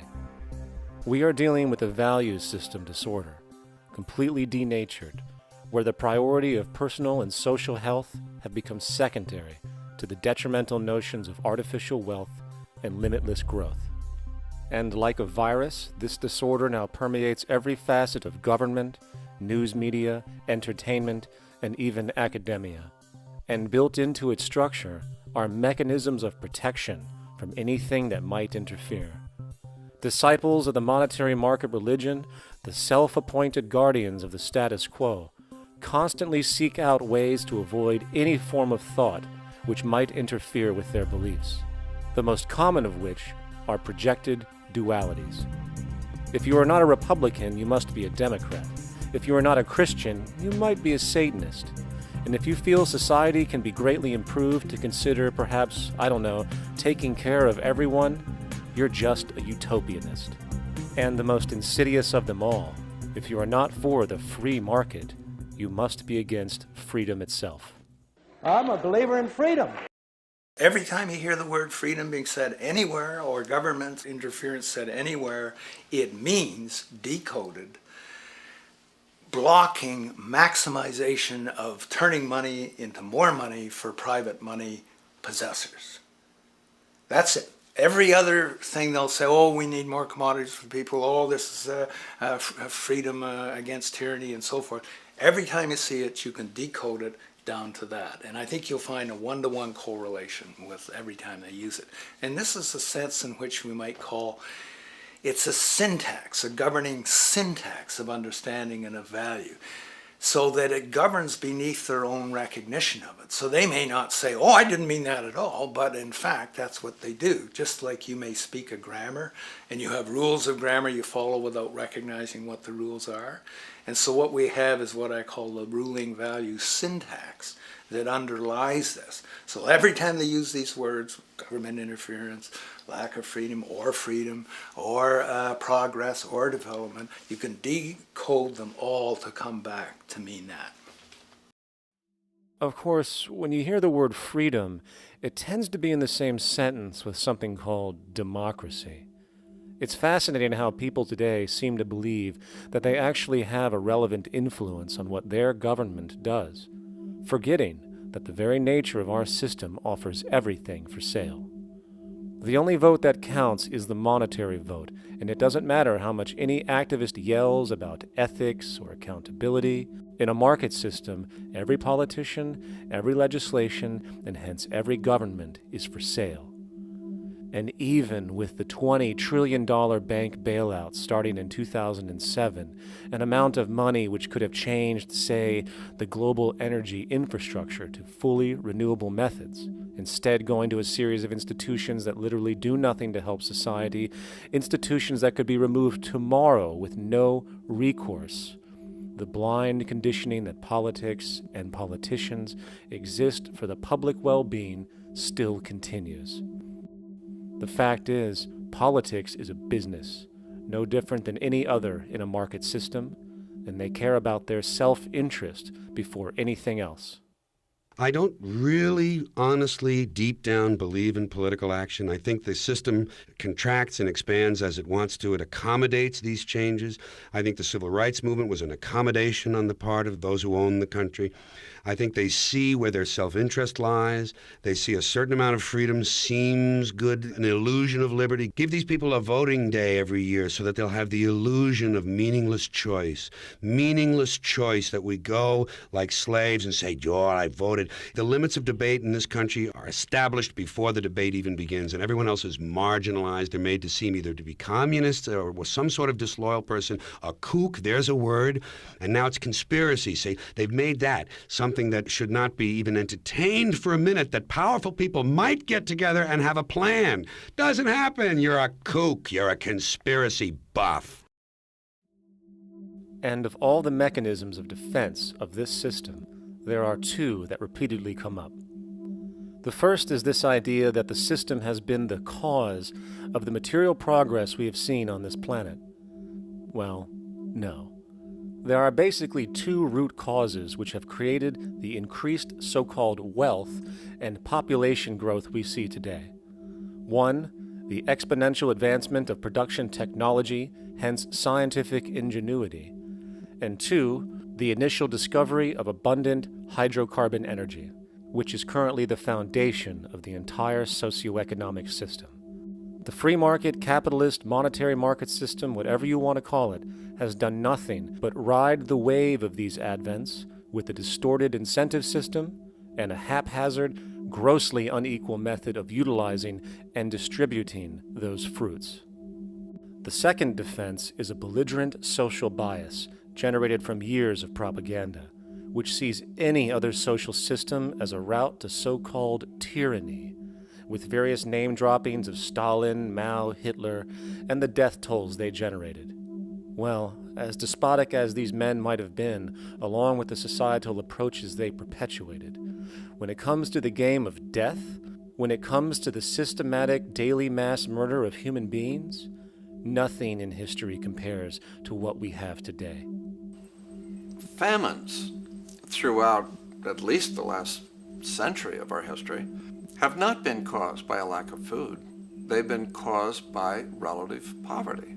The economic resources were so inequitably distributed that the poor simply didn't have enough money with which to buy the food that would have been available if they could have afforded to pay for it. That would be an example of structural violence. Another example, in Africa and some other areas, but I'll particularly focus on Africa, tens of millions of people are dying of AIDS. Why are they dying? It's not because we don't know how to treat AIDS. We have, millions of people in the wealthy countries are getting along remarkably well because they have the medicines that will treat it. The people in Africa who are dying of AIDS are not dying because of the HIV virus. They're dying because they don't have the money with which to pay for the drugs that would keep them alive. Gandhi saw this. He said the deadliest form of violence is poverty. And that's absolutely right. Poverty kills far more people than all the wars in history, more people than all the murderers in history, more than all the suicides in history. Not only does structural violence kill more people than all the behavioral violence put together, structural violence is also the main cause of behavioral violence.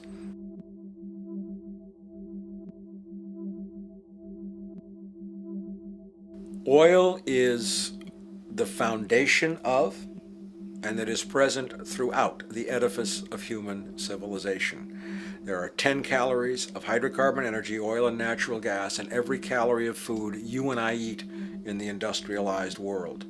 Fertilizers are made from natural gas. Pesticides are made from oil. You drive oil-powered machines to plant, plow, irrigate, harvest, transport, package. You wrap the food in plastic, that's oil. All plastic is oil. There are 7 gallons of oil in every tire. Oil is everywhere. It's ubiquitous. And it's only because of oil that there are 7 billion people, or almost 7 billion people on this planet right now. The arrival of this cheap, easy energy, which is equivalent, by the way, to billions of slaves working around the clock, changed the world in such a radical way over the last century, and the population has gone up 10 times. But by 2050, oil supply is able to support less than half the present world's population in their present way of life. So the scale of adjustment to live differently is just enormous. The world is now using 6 barrels of oil for every barrel it finds. 5 years ago, it was using 4 barrels of oil for every barrel it finds. A year from now, it's going to be using 8 barrels of oil for every barrel it finds. What's disturbing to me is the lack of any real effort from governments worldwide or industry leaders worldwide to do something different. I mean, we have these sort of attempts to build more wind power and to maybe do something with tide. We've got attempts to make our cars a little bit more efficient. But there's nothing which really looks like a revolution coming along. These are all pretty minor. And that, I think, is pretty frightening. And the governments who are driven by these economists who don't really appreciate what we're talking about are trying to stimulate consumerism to restore past prosperity in the hope that they can restore the past. They're printing yet more money lacking any collateral at all. So if the economy improves and recovers and growth, famous growth comes back, it'll only be short-lived because within a short period of time, counted in months rather than years, it'll hit the supply barrier again. There'll be another price shock and a deeper recession. So I think we go into a series of vicious circles. So you have the economic growth going up, price spike, everything shuts down, that's where we are now. Then it starts to come up again. But what we have now is this area where there's no more ability to produce cheap energy. We're at the peak. We're on the downslope of oil production. No way you're going to get any more out of the ground any faster, which means that things shut down. The price of oil drops, which it did in early 2009, but then as you have an ersatz so-called recovery, the price of oil starts to come back. It's recently been hovering around $80 a barrel, and what we see is at $80 a barrel now, with the economic and financial collapse, people are having a hard time affording that. World oil production right now is about 86 million barrels a day. Over 10 years, you're looking at roughly 40 million barrels a day having to be replaced. There's nothing around which can come even within 1% of meeting that sort of demand. If we don't do something pretty quickly, there's going to be a huge energy deficiency. I think the big mistake is in not recognizing a decade or so ago that a concerted effort needed to be made to develop these sustainable forms of energy. I think that's something our grandchildren will look back on with total disbelief. You people knew that you were dealing with a finite commodity. How could you possibly have built your economy around something which was going to disappear? For the first time in human history, the species is now faced with the depletion of a core resource central to our current system of survival. And the punchline of the whole thing is that even with oil becoming more and more scarce, the economic system will still blindly push its cancerous growth model, so people can go out and buy more oil-powered cars to generate GDP and jobs, exacerbating the decline. Are there solutions to replace the edifice of the hydrocarbon economy? Of course. But the path needed to accomplish these changes will not manifest through the market system protocols required, since new solutions can only be implemented through the profit mechanism. People are not investing in renewable energies because there is no money in it in both the long and short term, and the commitment needed to make it happen can only occur at a severe financial loss. Hence, there is no monetary incentive, and in this system, if there's no monetary incentive, things do not happen. And on top of it all, peak oil is just one of many surfacing consequences of the environmental social train wreck gaining speed today. Other declines include freshwater, the very fabric of our existence, which is currently showing shortages for 2.8 billion people, and those shortages are on pace to reach 4 billion by 2030. Food production, the destruction of arable cropland, from which 99.7% of all human food comes from today, is occurring up to 40 times faster than it is being replenished.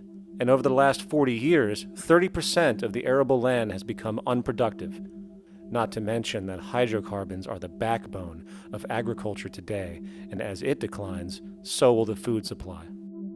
As far as resources in general, at our current patterns of consumption, by 2030 we will need 2 planets to continue our rates, not to mention the continual destruction of life-supporting biodiversity, causing extinction spasms and environmental destabilization across the globe. And with all of these declines, we have the near exponential population growth, where by 2030 there might be over 8 billion people on this planet. Energy production alone would need to increase 44% by 2030 to meet such demand. And again, since money is the only initiator of action, are we to expect that any country on the planet is going to be able to afford the massive changes needed to revolutionize agriculture, water processing, energy production, and the like, when the global debt pyramid scheme is slowly shutting the entire world down? Not to mention the fact that the unemployment you currently see is going to become normality due to the nature of technological unemployment. The jobs are not coming back. And finally, a broad social perspective. From 1970 to 2010, poverty on this planet doubled due to this system. And given our current state, do you honestly think we will see anything less than more doubling, more suffering, and more mass starvation? There is not going to be any recovery. This is not some long depression that we're someday going to pull out of. I think the next phase we're going to see after the next round of economic collapse is massive civil unrest, when employment checks stop being paid because the states have no money left. And when things get so bad that people lose confidence in their elected leaders, they will demand change if we don't kill each other in the process or destroy the environment. I'm just afraid that we might get to the point of no return. And that bothers me no end. We do all we can to avoid that condition. It's clear that we're on the verge of a great transition in human life. What we face now is this fundamental change of the life we've known over the last century. There has to be a link between the economy and the resources of this planet, the resources being, of course, all animal and plant life, the health of the oceans and everything else. This is a monetary paradigm that will not let go until it's killed the last human being. The in-group will do all it can to stay in power. And that's what you got to keep in mind. They'll use the Army and Navy and lies or whatever they have to use to keep in power.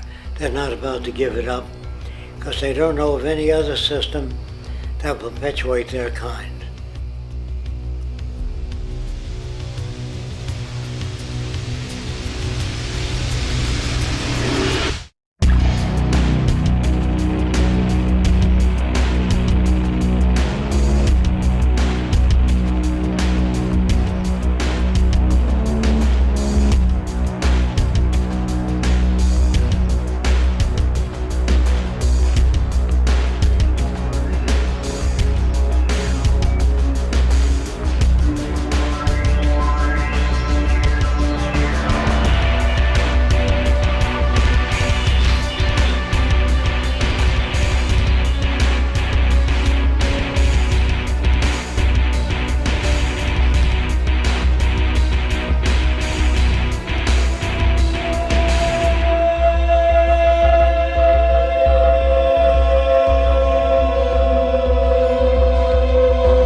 straight and stronger course to the corner of your life. Just remember that the goal is for us all to capture all we want. We have to don't surround yourself with yourself. Move on back to squares. Send an instant karma to me, and I shall live with love and care for yourself. 'Cause it's time and time with your time, and its news is captured for the queen to use.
Satisfied, I'm on my way.